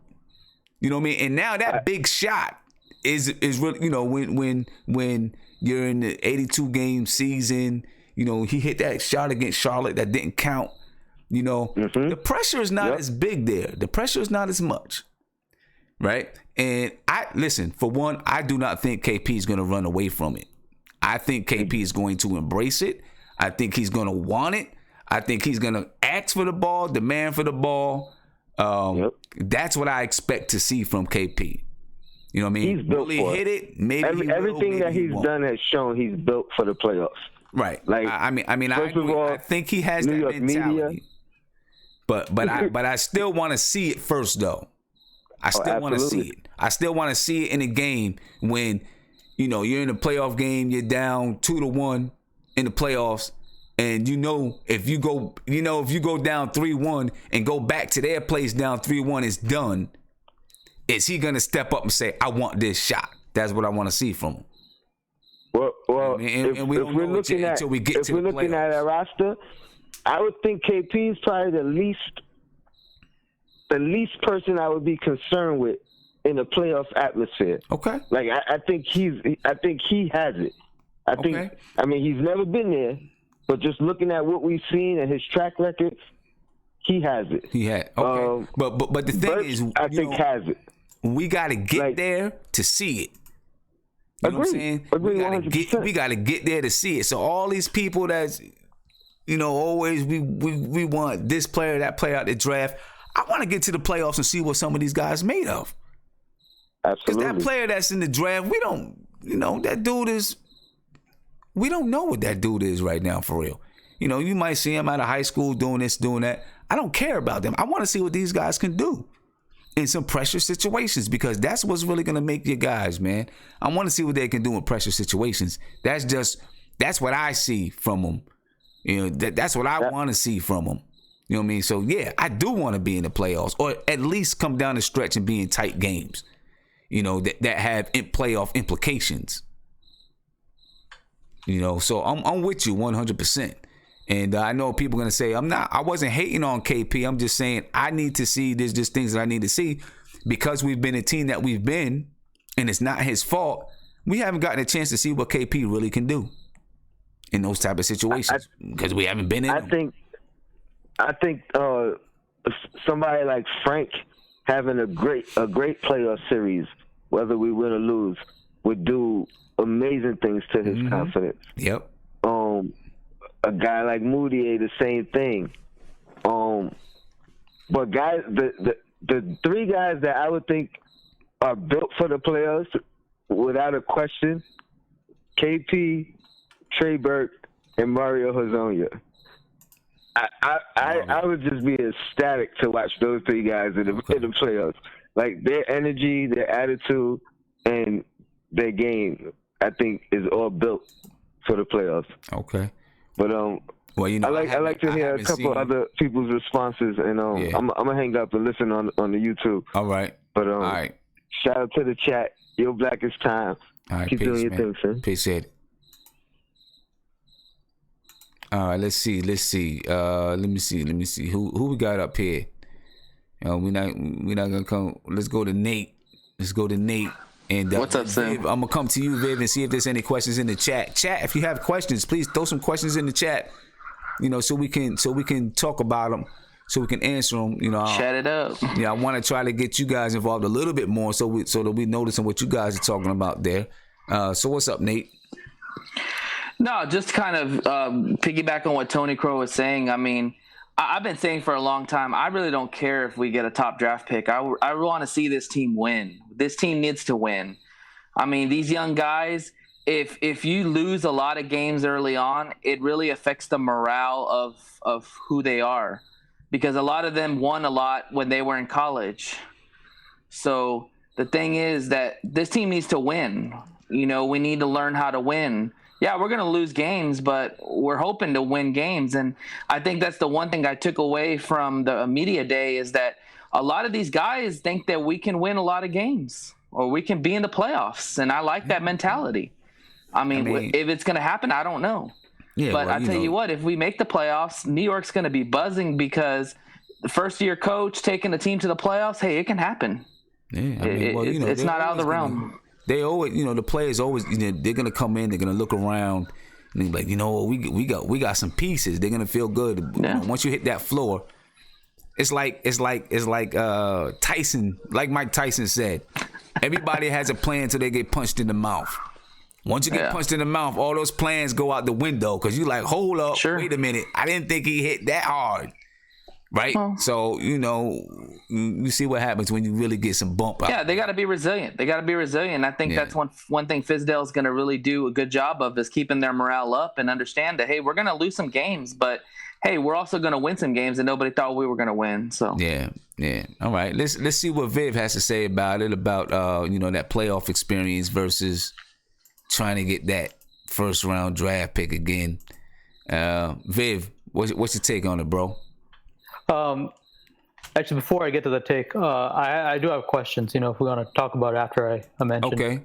Okay, cool. But look, the playoff thing, if it's done organically and done the right way, I'm down for it, And look, no one wants to lose. So that everyone's going to say, I want to win games. That's, that's just a natural mindset of an athlete. So, look, if I think in any situation, if we all of a sudden go out and completely outperform what everybody else expected us to do, then great. But it's not like there's like a choice. If in the part of development, it's if you win games, you win games. If you lose games, you lose games. So it's all part of the process. If the process means we're winning games, good. Right. But yeah. So I want to get to some question. I'll get to one question, I guess. Okay. There's a couple good ones. I have like 5 actually, but I'll get to one right now. Okay. I guess this one person in the chat, shout out in K Saint Laurent, his question was, who do you think can be our most productive bench players? Well, I'm gonna say this. If I'm going with my bold prediction from the last video, Tim Hardaway. Because my bold prediction is that Tim Hardaway goes to the bench. That's a bold prediction, ladies and gentlemen, a bold prediction. But given, I guess it depends on what the starting 5 is, right? I think the most likely starting 5 that most people think is going to be is Trey Burke, Tim Hardaway, either like Mario Hezonja, Kevin Knox, and Cantor. And if that is the starting lineup, then coming off the bench, who would be the most productive coming off the bench with that starting lineup? I mean, because then you're coming off with Frank, Courtney Lee, who else? Lance Thomas, Mitchell Robinson. I'm not even sure who else you have there at the 4. I know I'm missing some people. I like Jonathan Macri's idea from last show where it's just like, put Cantor on the bench and have him be the super 6 man that he once was. But I don't think it's going to be realistic, though. It could. I mean, if you were going with that, then maybe Courtney Lee or Frank Ntilikina. Courtney Lee, Frank Ntilikina, Mitchell Robinson, if you were going with that lineup. Now, if Trey Burke is coming off the bench, then it's going to be Trey Burke. Oh, I forgot about Moutier. If Trey Burke is coming off the bench, it's going to be Burke. If Cantor were to come off the bench, it would be Cantor. Which, if Hardaway, and honestly, I don't believe Hardaway is going to come off the bench. That's just a bold prediction that I made. But if it were Hardaway, then it would be Hardaway. So, Tim, I got one question since we're on this thing. It's actually, I found just a good question. The real Shark Fin asked this. Which is the more valuable? Yeah, Ann was going to ask this too, actually. Which is the more valuable asset for a starting point guard? Offense or defense? That's a good question. That's a pretty good question. For me, defense. Same. For me, it's defense. At least today. There's just too many. Listen, we had an offensive guard with Derrick Rose, and how did that work out for us? Now, he was in a system that just wasn't good for him. I will definitely admit that, but it didn't. But how did it work out? Because, while he could score, he couldn't stop anyone. And you've got to be able to. If you have when you got point guards, especially if you have someone like, let's say, Chris Paul, right? Chris Paul can score, but he can also run your team. And if you have a guard like that, you've got to be able to put some pressure on that guard. You've got to, or else he's going to pick your team apart. Any other guard, if you're just going to allow that person to get in the paint on every play, they're going to pick your team apart. And you're not going to have a chance. I value defense more. Same here. Yeah, I value defense more. Let me get to a call because I'm pretty sure, we got some calls that want to ask some questions. Caller, you're on live with Nothing But Knicks. What's popping? What was that? Hello? Hello? You on live, brother? Yeah, what's going on, man? How you doing? I'm doing good. How are you? Good, man. Good. I'm over here watching the show, man. Doing a good job. All you got to do is just change the whole music, and then you got it all perfect. You said change the what? The whole music? The whole music, and then you're going to get it perfect. Yeah. You know what? I'm going to get to that one of these days. Yeah, but man, I like the show, but I was gonna make a comment on Hardaway. Okay. I think that starting off the season, you have to start Hardaway just because you don't have too many scores, you don't have too much experience on that team, so you gotta start him just to bring some fire. So because he averaged 18 points last year, and I think his shooting percentage is gonna improve. Okay. I hope it. I really do hope that it improves. I'm not sure if it's going to. I'm just being honest with you, bro. I'm not sure if it's gonna, but I really do hope that the shooting, his shooting percentage improves. Because if you remember last year, he had a stretch of like 3 weeks where he was just shooting horrible. He was coming off of the injury. KP just got hurt. Then all of a sudden we had to put the whole workload on him.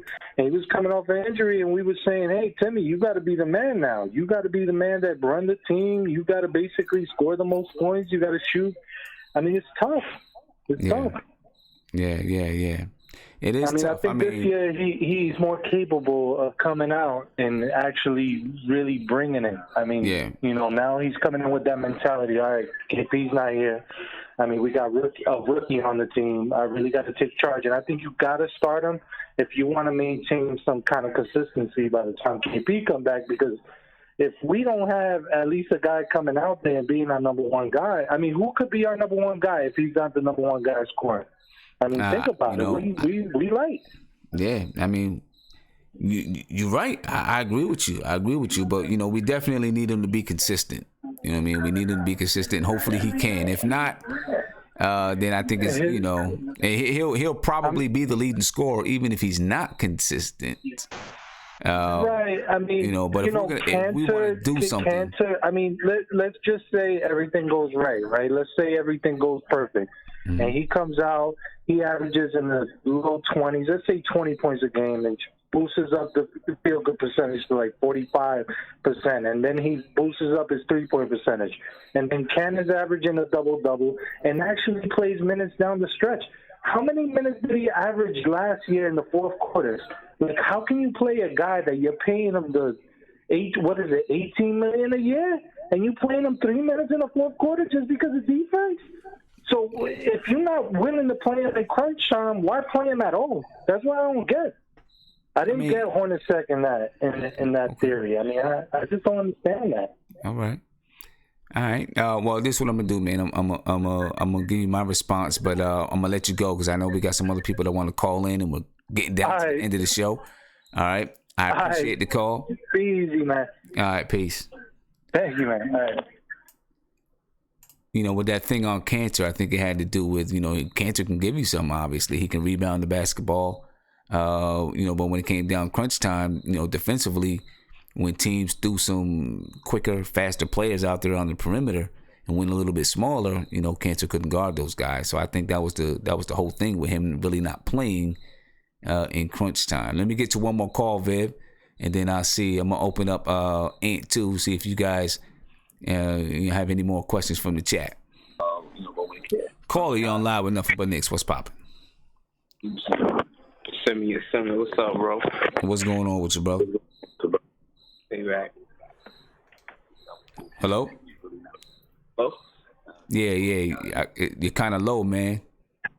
No, I said it's Payback Carter. Oh, what's going on, Payback?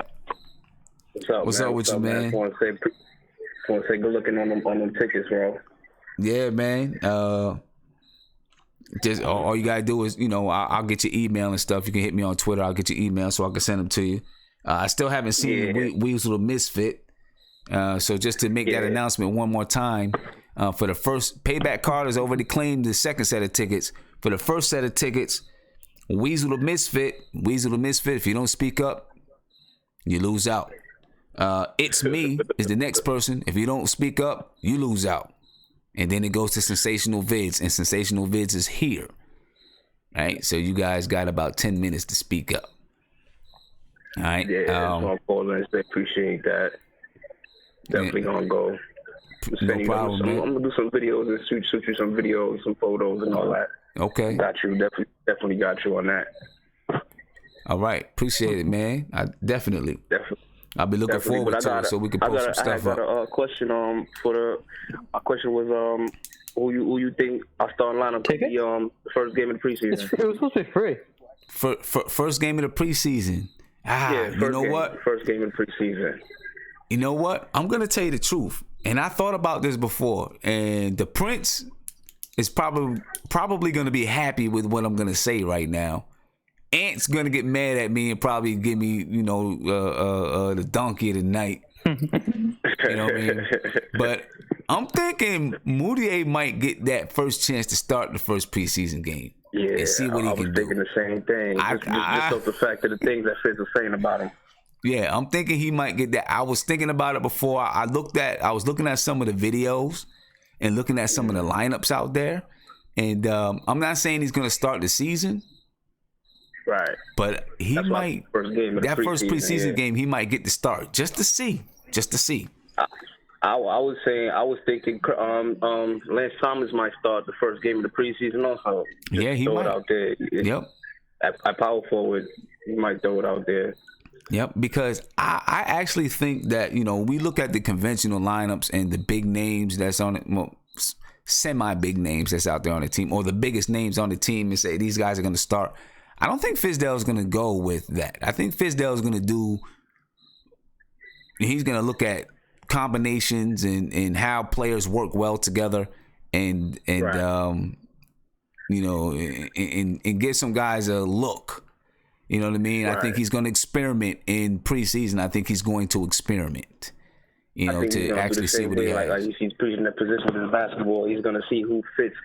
Yeah. What player fits in position. So I think that's what he's going to do. But I just want to call out, say appreciate on the chance to go to the open practice. No, definitely, man. I appreciate you for joining us every night, man. So yeah. Definitely. No, I'm here. I'm always here. All right, man. All right, man. I appreciate it. Shout out to the chat. I'm being there though. Definitely. All right. I did shoot you my email. I shot you my email on Twitter though. By the way. Okay. I sent you the message. All right, bet. I got you. All right, cool. Later. All right, Viv. I know you got. I know you said you got a couple more questions from the chat. Yeah, why don't you open up Ant while you're at it? I want to see if we have the same ones or not. Yeah, I got Ant. I got the shout out to King Bills. It says do the Knicks have an all-star in the week East? Do they have an all-star in the week East? Nope. Probably not. In my bold prediction, I said we'll have an all-star, but probably not. Trey Burke or something, right? Yeah, I said Trey Burke or Timmy. You know what I mean? But probably not. There was another good one. I'm trying to find the name so I can shout them out. But I got a good question. It was the one about Frank Ntilikina. It says, what? Oh, talk to Quiet Money. It says, what do you think Frank Ntilikina will average? Frank, man, I'm giving Frank like 10.6 assists this year. 10.6 assists, three rebounds. I'll be happy with that. I like Frank to, average like 12 points, 7 assists, like 4 rebounds, get a couple steals. Yeah. I like that. Okay. Guillermo, what's up, man? Yeah, I had a question. I was going to say that if we did have a successful team that's like a playoff team or player-bound team, 8 seed, maybe 7 seed, what's a team, like what would our offense, if you could pick a team that's successful now, what would our offense mimic? Would it mimic like, say, like the, Sixers? I don't think that would happen. Like the Celtics, where you have a bunch of guys who could kind of play, at the guard position, and you have defensive 3 and 2 and Smart and the twin dude. Do you have our big guys dominate like Knox? Oh, front court kind of dominate like Knox and Hazonia? Like if you were to say we had successful offense for this year, what do you envision Fizdale doing? I think it would be like the Celtics. I think it would be something like the Celtics. With having, so many different kind of wing players that, can advance the ball. Oh, wait, my bad. Celtics without Kyrie or with Kyrie? Because without Kyrie. Like we seen last year when Kyrie went down, something like that.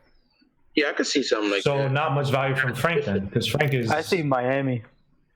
Interesting. I can see Miami more too, man. You say not much value from Frank? I don't know. No, because if you play like the Celtics, right, you're gonna have about 3 guys who are kind of score first guards who can kind of take up the ball, but they're always looking to score. And then you maybe have, well, I guess Marcus Smart, but Marcus Smart's not really a facilitator. He's just more like a defensive. Yeah, but and they also like to try to get up the floor a little bit. I think that's what I think Frank can really excel in a fast break type of a game. I think he has the court vision to really make it work. What about like a San Antonio? I know we don't have LaMarcus Aldridge, but that's true. Yeah, I was thinking of them too. No, but about the style of offense. What's the point guard they started? The young dude, Murray. DeMonte Murray. Yeah, but like the Nuggets, you're saying? Nah, the Spurs, like the Spurs are such a selfless system, so you need like players that don't take the first shot they see. That's not that we're not there yet. Yeah. Okay, Isaiah, what's up, man? So I actually wanted to say something about that Tony Crow thing. I didn't get a chance to say something about it. Oh, we going way back to Tony Crow. Black is time. Black is time.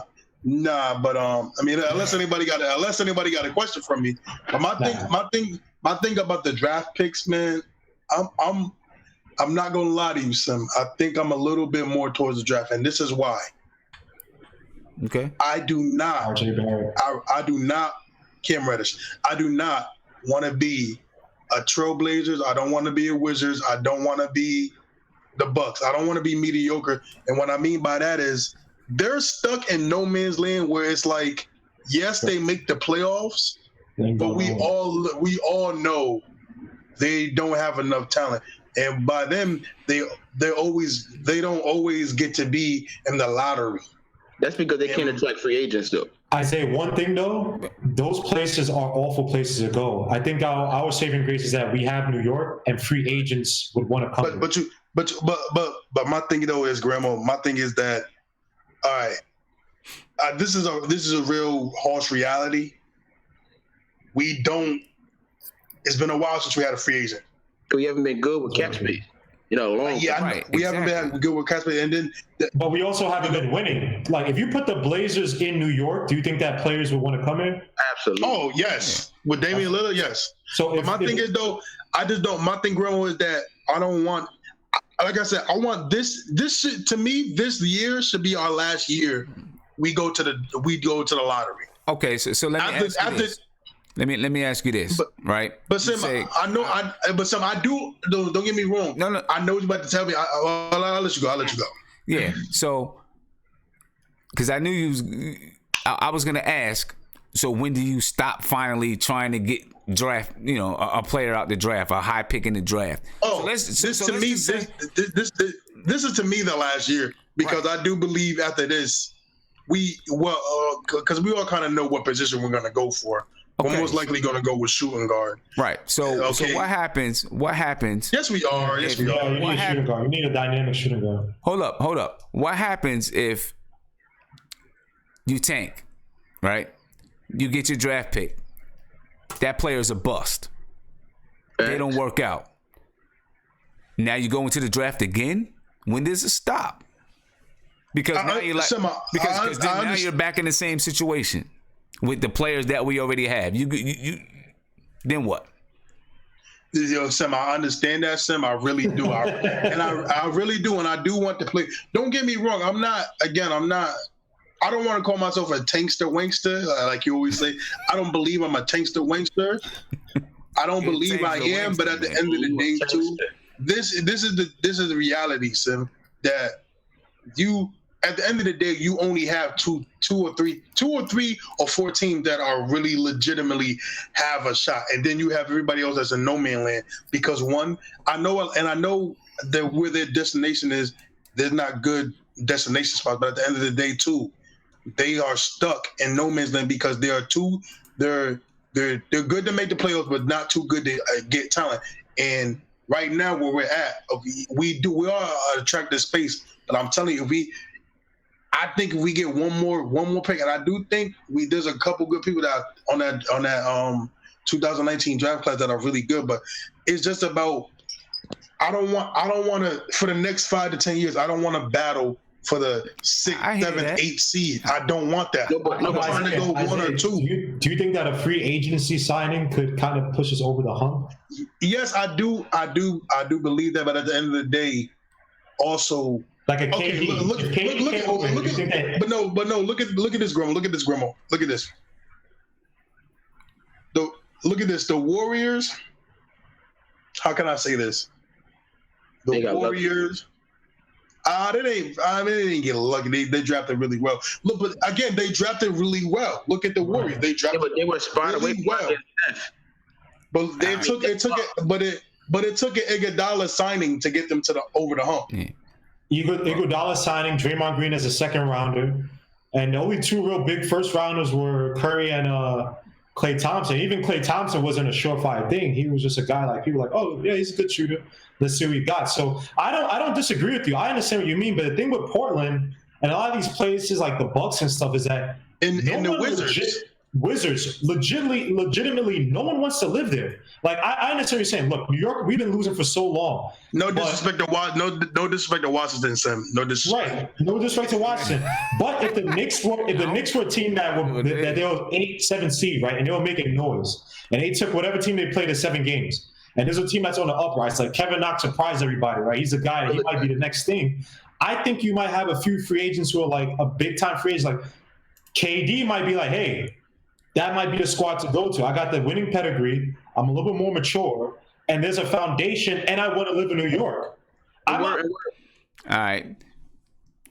I'm gonna come to Viv and Ant. I'm gonna come to you guys while they're still talking about that. And any more questions before I get to these calls? Yeah, I got a couple questions, a couple of good ones actually. One is, this is from Grantford Rogers, and it kind of goes back as a little, recollection. It says, how much did Hornacek contribute to Frank's first-year blunders? Oh, yes, sir. I think Hornacek contributed a lot because he didn't give him. He just didn't let him play consistently. That's my opinion. Inconsistency. I think you needed to let him get his bumps and bruises, put him out there. I'm not saying he had to start or anything, but put him out there and let him get his bumps and bruises. He didn't do it consistently. You know what I mean? Honestly, that's why I'm afraid, or not afraid, but like worried about not giving Frank, a major opportunity to shake up. That happens to him again this year, where a guy like Trey Burke or Moody are taking the majority of the minutes. Like that may do something to his confidence that we can't. That's you know, true. so I That's think true. Frank, like that's part of the reason why I think he needs to be the first one. He needs to get the first shot this year. And if he can't handle it, he can't handle it. But I think he needs to get that first shot because the last thing we want to do is destroy his confidence to the point to where, you know, we ruin him. Right. That's why he's going to start. I keep telling y'all. What'd you say, Nate? Nate said that's why I'm saying that is why he's going to start, because Fizdale is going to let him take his bumps and he's going to let him struggle, but he's going to come out and play better when Fizdale teaches him or pulls him aside. It's going to be like the Greg Popovich did with like Tony Parker and Ginobili. He's going to pull them he's going to yell at them when he needs to, and then he's going to praise them when they do well. But that's what he's going to do. That's why he's going to start, because he's going to let this guy learn. I don't want to put Popovich on that. Well, you know, Well, I'm just saying that's what Popovich does. That's what he does with his players. Yeah, yeah. I mean, yeah. I was just thinking that, like, yeah. I mean, I think of Popovich. He's on like a whole separate tier. Well, I'm yeah. No, I get what you're saying. All right. So we got another question. It's a different tier. We have another question. I'll take one more, and then I'm gonna get to the phone calls. Tony Crow had a question. I don't know if I imagined it, but it was interesting. It was it resembled something like can Mario Hezonja play point forward while Tim Hardaway Jr. and Courtney Lee guard the 1 and 2? Yes. Yeah, he did it in Orlando. Okay, that's interesting. Yeah, I don't know if I'm not really familiar with Hezonja's game enough yet. Yeah, me either. But I mean, that'd be an interesting little wrinkle. I mean, we can go real big. Right. Yeah. He's had the ability. Yeah, that'd be nice.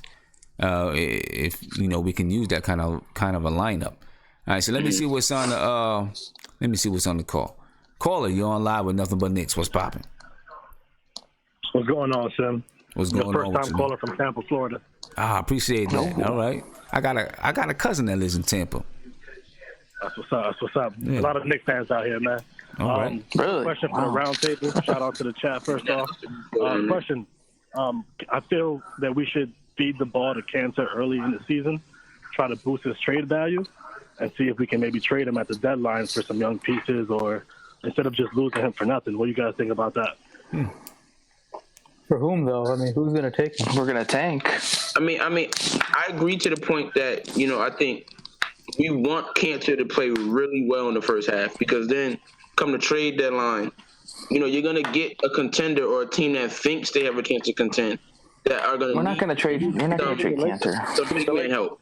Nate, if a team offers us something for an expiring contract for a guy If we're trading Cantor, that means we're tanking, because he's our best rebounder. No, that's not the point. The point is if a team that thinks they're contending comes to us at the trade deadline and say, you know, we need a big man, Cantor's playing at a near all-star level, then they may give up a second-round draft pick or a good young player, you know, because they're a team that thinks they can contend and they need that piece. So we had some good numbers last year. And the problem with any trade is that it's a big contract, so you're gonna end up taking up bad pieces. Second part is that most of the teams that are gonna have, they don't really have assets except for maybe late second. And they're not gonna waste a first-round pick on Cantor.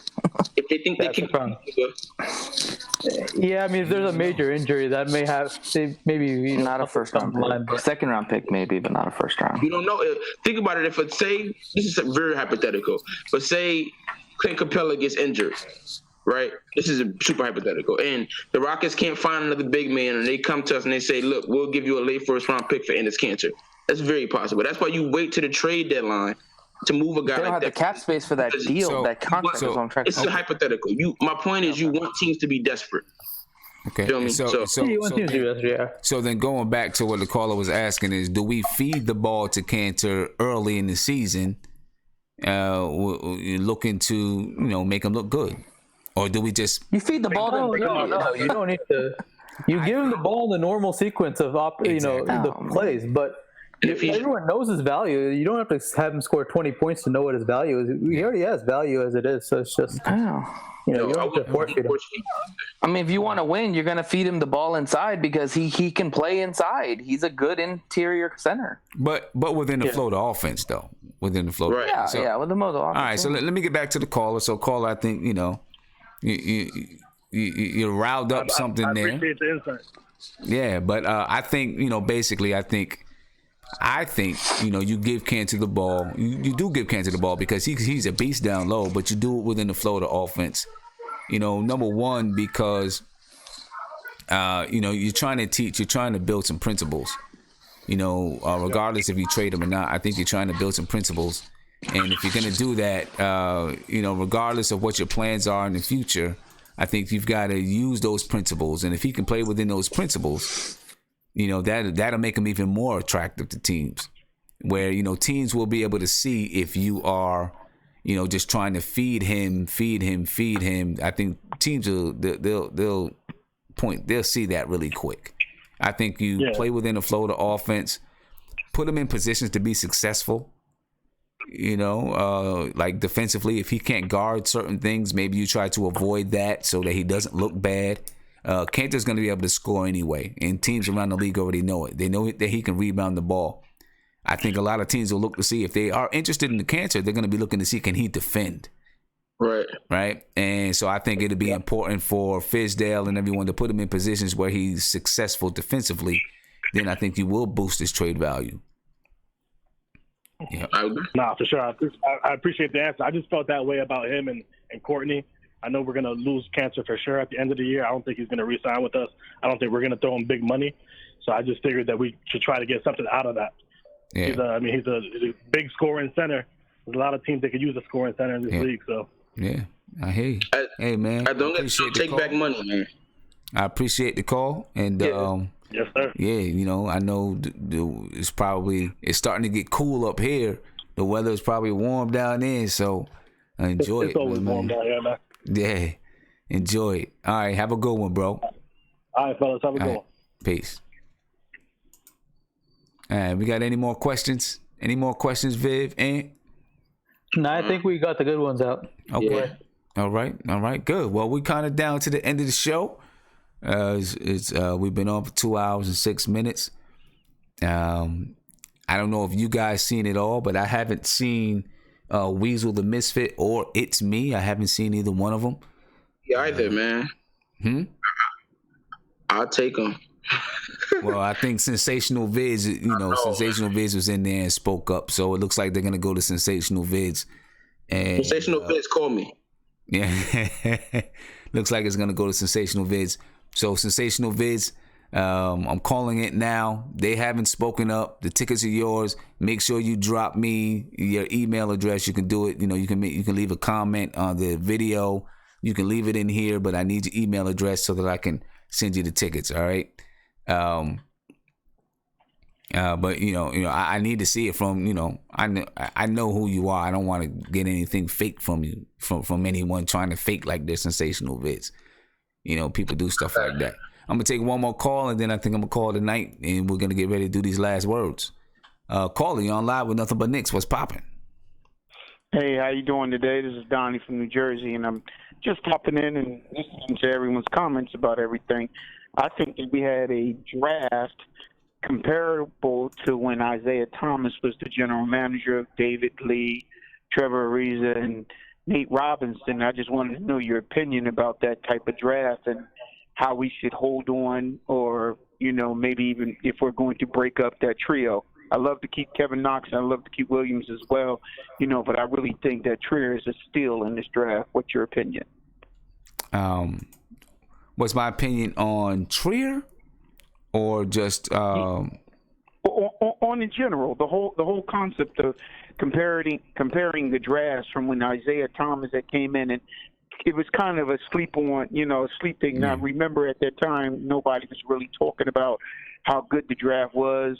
At that time with David Lee, who ended up winning the championship with Golden State, how good Trevor Ariza ended up being a great star. Nate Robinson ended up being a very complimentary player at that time. And I think that we actually have that type of draft this year, and we actually took that. And I don't think anybody's really understanding what our future is really looking like, besides Kevin Knox, who obviously I'm enjoying as well. Yeah, well, number one, as far as the draft, I think it was a seriously impressive draft.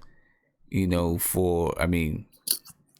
a number 9 pick, and then we didn't have another pick until the second round. And we got Mitchell Robinson. I mean, that means that they really went out there and did their homework. On Absolutely. The type of players that they wanted, looking at what the talent looked like, the talent landscape, and to be able to pull out. I mean, Allonzo Trier, before he had, the issues with the PEDs, may have been a first round draft pick himself. I agree. I agree completely. And I know they're doing a big comparison between him and, Lou Williams in the 6th round score. But, from what I'm reading on the Post and the New York, papers, they're saying he's actually playing much better defense. And I think that, when it comes to defense, it just becomes a pride thing. And I think with him, I think he's going to end up being a steal, 1. 2, I think that if his defense is comparable, I think he'll give Tim Hardaway a run for his spot eventually, not just make the team. I think he should beat Baker out in general. But I really think that he might surprise some people in taking the spot. Yeah, well, I'm going to tell you what. If we can get one of these young guys that can come in and does the same exact thing that Tim Hardaway does at, $1.5 or $1.7 million a year, and we can move Hardaway, I'm all for it. I am all for it. 100%. I'm for it. And people can say I'm a Tim Hardaway hater. I appreciate you listening to me, man. Keep the show going on. It's great, man. I'm enjoying it. Thank you, man. Appreciate it. Have a good one. Have a great weekend. You too. I can say one thing to like sum up the past draft. When you list the steals of the draft, we may have the number 1 and number 2 steal of the draft. Yeah. I think people are gonna look back on Kevin Knox and say he should have went higher than what he did. Mm-hmm. And how Bleacher Report does that, the redraft, 3 years after the draft class. Right. I think Kevin Knox is gonna be in that top 2, top 3. Yeah. We might have 3 steals in this draft. Yeah. No. All right. So you know what? I'm gonna go ahead. We're gonna get on with these last words because it's getting late.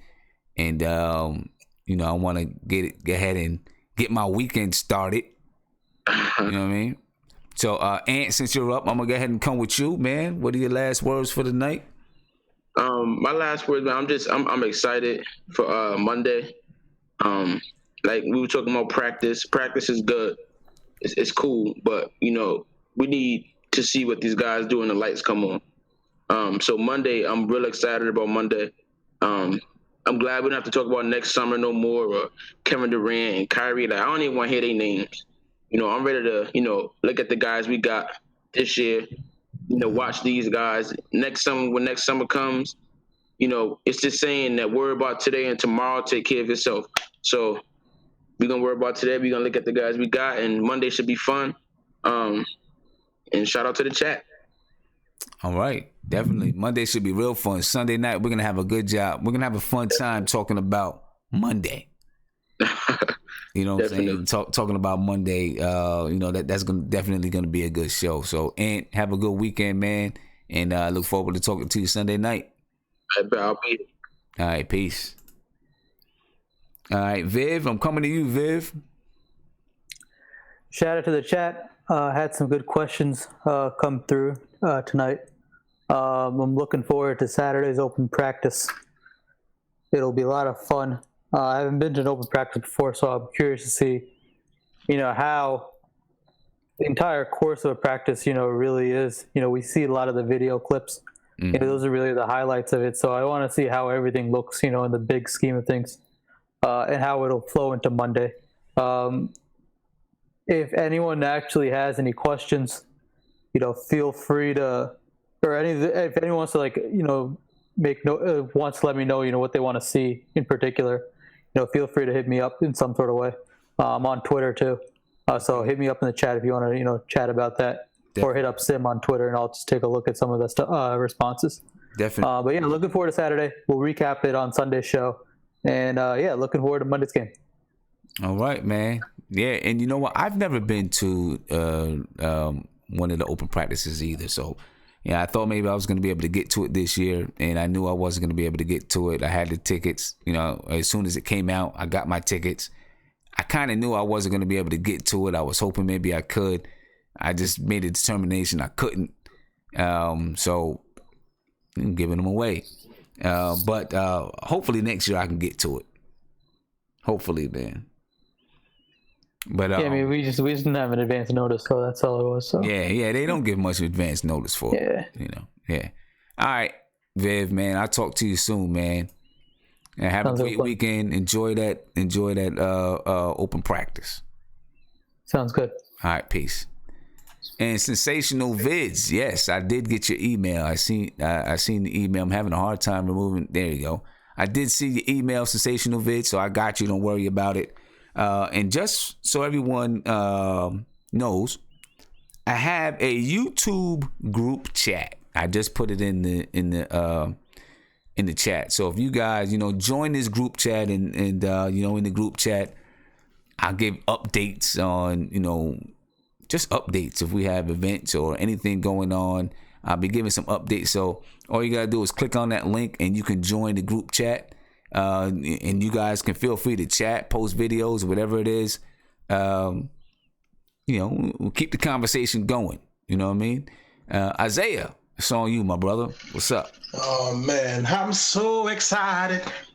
And I just can't hide it. Come on. Man, I'm so pumped, man. I don't want to watch the chat on Sunday, man. I don't want to watch the chat on Sunday. I want to get right to Monday. I hear you, man. Nah, man, this is great, man. We've been talking a lot ever since the season ended last year. This season, I'm excited to see what we got, and I'm excited to see these young guys play. You know what, man? At the end of the day, I want all these guys to do good. I want all these young men to get paid. And I want all these guys to enjoy playing basketball, playing with each other, playing the basketball that the Knicks fans and all of us want and deserve, playing fast tempo defense. It's just a beautiful thing, and I'm excited to see it all come.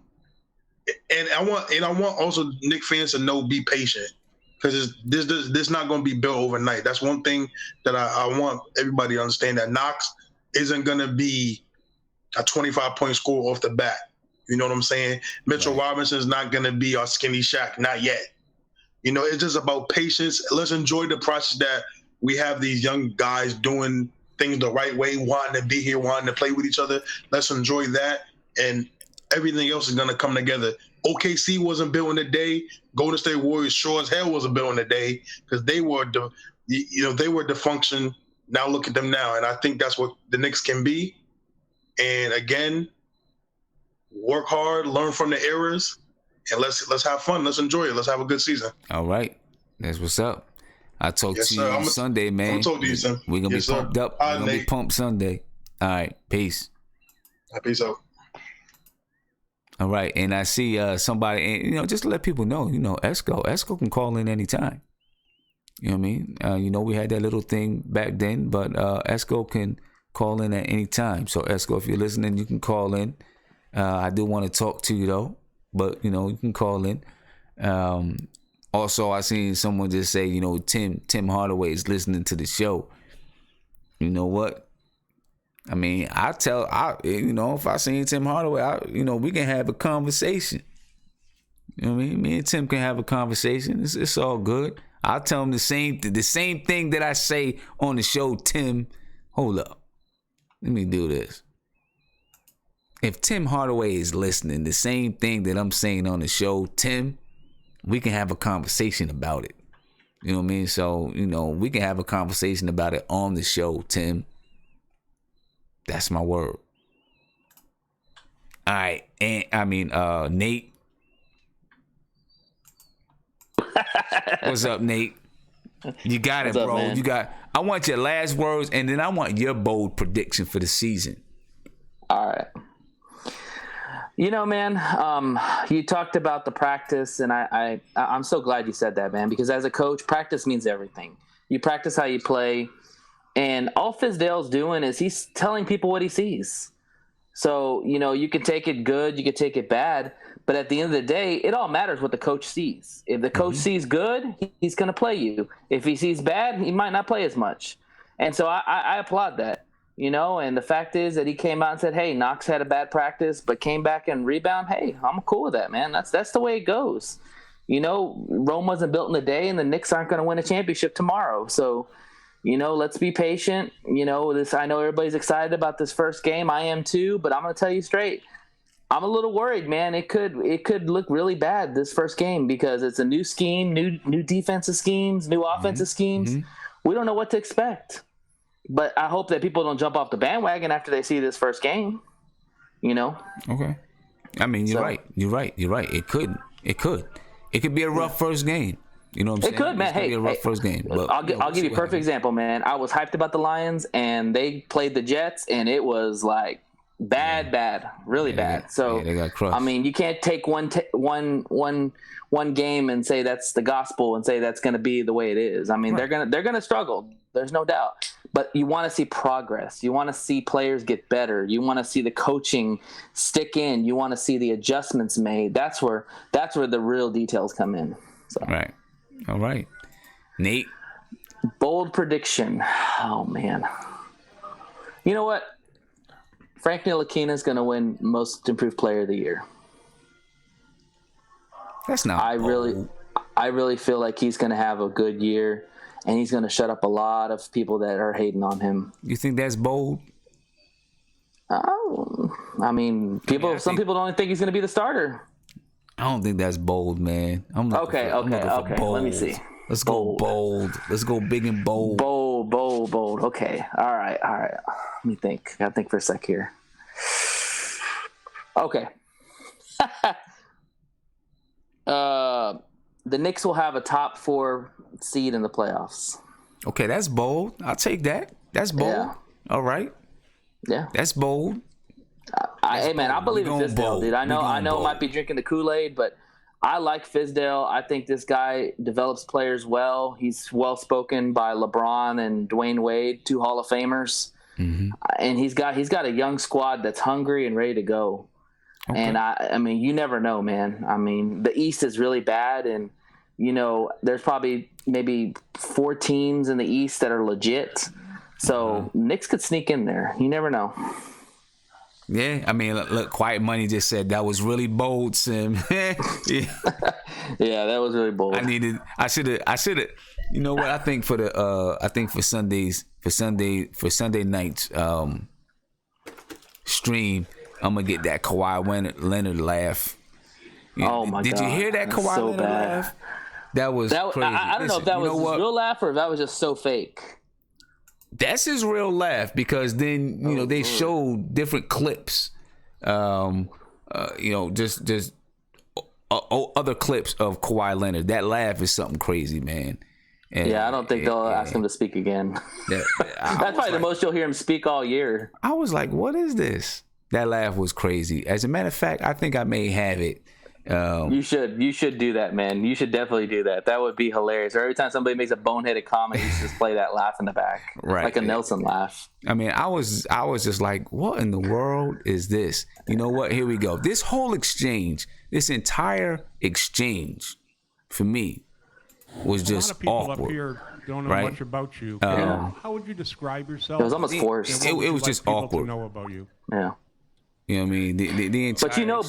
But in San Antonio, he didn't interview at all. I didn't know that. He didn't want to interview with San Antonio at all. Even when he was playing in the season. More question you have to ask. So I think he's just a bad speaker, kind of like Mitchell Robinson is. Yeah, and I'm showing Kawhi Leonard now. You can't hear it, but I'm just showing it. I don't even know what you're because I don't know what's gonna happen with any kind of.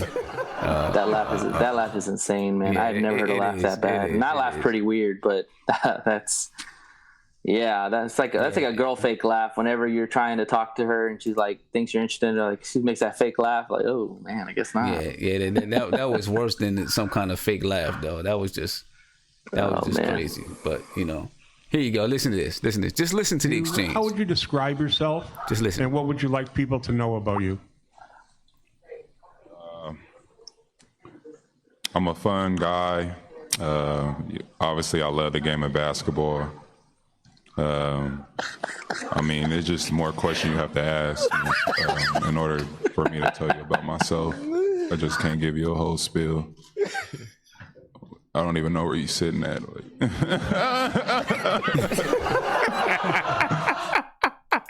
Oh my god. Oh my goodness, that's just crazy. I don't know. That's just crazy. It would have been better. It would have been better if he said, "I'm a fun guy," then dropped that laugh, and then said, "I don't know where you're sitting at." Yeah, it was crazy, man. But oh man. All right, Nate, I'm gonna let you rock, man. Hey, man, I appreciate the airtime. Thank you very much. You're a man of your word. And hey, man, we'll see you Sunday, and I'm sure I got a bunch of stuff to talk about. All right, for sure. All right, buddy. Have a good night, man. Peace. Take care. Peace. All right, folks. Pretty good show. I had a couple of technical difficulties. Sunday night, the audio will definitely be on point. I don't know what's going on with it tonight. Well, I do know what's going on with it, but anyway, fun show. And I'm really looking forward to Monday. I'll be at the game. So I do need to make this announcement. Starting Monday, the regular schedule of me going Sunday, Tuesday, Thursday at 10:30 is going to change. It's going to change because now games are back in session, and I'll be going on 30 minutes after every game. I'll be on 30 minutes after every single game. I will be on. So Monday night's game, I'll actually be at the game. So I'll be streaming. I'm not going to stream the game, but I'll probably stream before the game, maybe during halftime, and then after the game, I'll be live from the game. You know what I'm saying? And then when I get home, depending on what time I get home, I may jump on so we can have an official show. We'll see how it goes. But I'll definitely be on. It just won't be totally, with the official show because I'll be at the game. I got, I'm sitting. If anyone who is going to the game from DC, Maryland, Virginia, shout me out, man. And maybe we can link up and, chop it up a little bit. I'll be in section 112, right? I'll be in section 112. So, maybe we can scoop each other out and have a good time. But anyway, I'm rolling. I'm out. I want to have a good weekend. Hopefully you guys have a great weekend. I'll definitely see you guys Sunday night. And we can talk about the Knicks. We can get ready for the game on Monday. And be excited together. All right. So have a good weekend. Peace, man. Have a real good weekend. Peace.